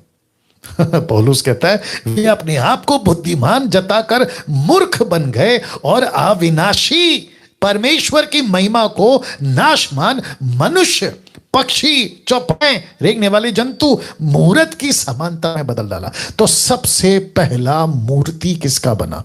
मनुष्य का। सबसे पहला आइडल वर्शिप इस रेफरेंस के मुताबिक कौन बना? मनुष्य। तो जब आप किसी मनुष्य के पैर को छूते ना, आप कहते हैं ना, मेरा ये अपोस्तल है, ही इज माई प्रॉफिट, ये मेरा पापा है, मेरा डैडी है। अरे रे रे रे, इसको कहते हैं मूर्खता, मूर्ति पूजा। मैं इस प्रोग्राम के माध्यम से बहुत कड़क शब्दों में निंदा करते हुए, वो जो भी है, बस नाम यहां तक है, नाम नहीं ले रहे, आगे आप समझदार हैं। ऐसा किसी भी दास दासी को फॉलो मत करो, नहीं तो खत्म। दारू छोड़कर आए थे ना प्रभु के पीछे, नशा छोड़ के आए थे प्रभु के पीछे, मूर्ति पूजा छोड़ के आए थे प्रभु के पीछे, सब कुछ छोड़ के, फिर इसको कहते हैं आसमान से गिरे खजूर में अटके। आप वो सब कुछ छोड़ दिए, पता था गलत है, फिर ये दूसरी गलती क्यों कर रहे हो? और वो भी किसी को खुश करने के लिए।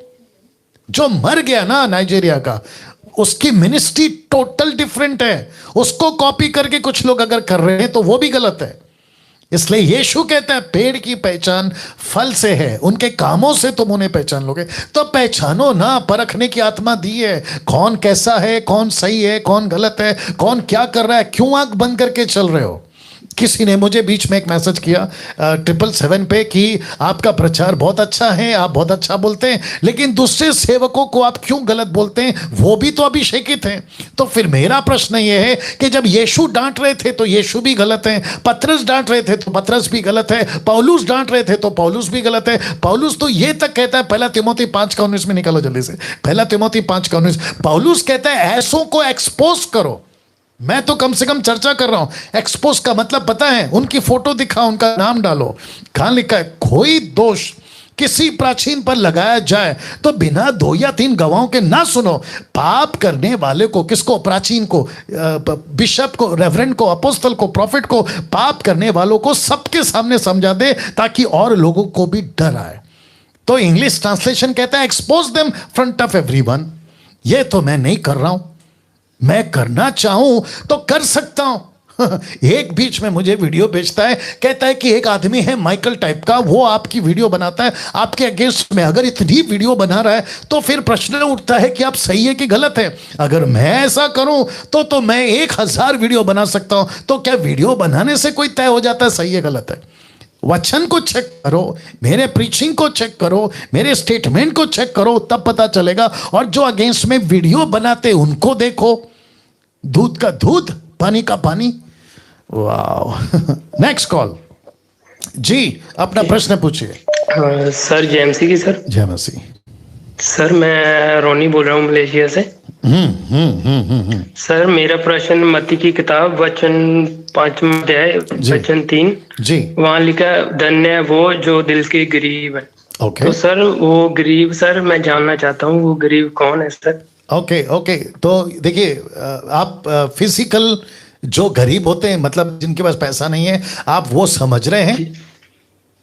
तो वैसा नहीं है सर, वो वैसा नहीं। वहां पे लिखा है ना, पढ़ो इंग्लिश में, हिंदी में पढ़ो, इधर लाओ।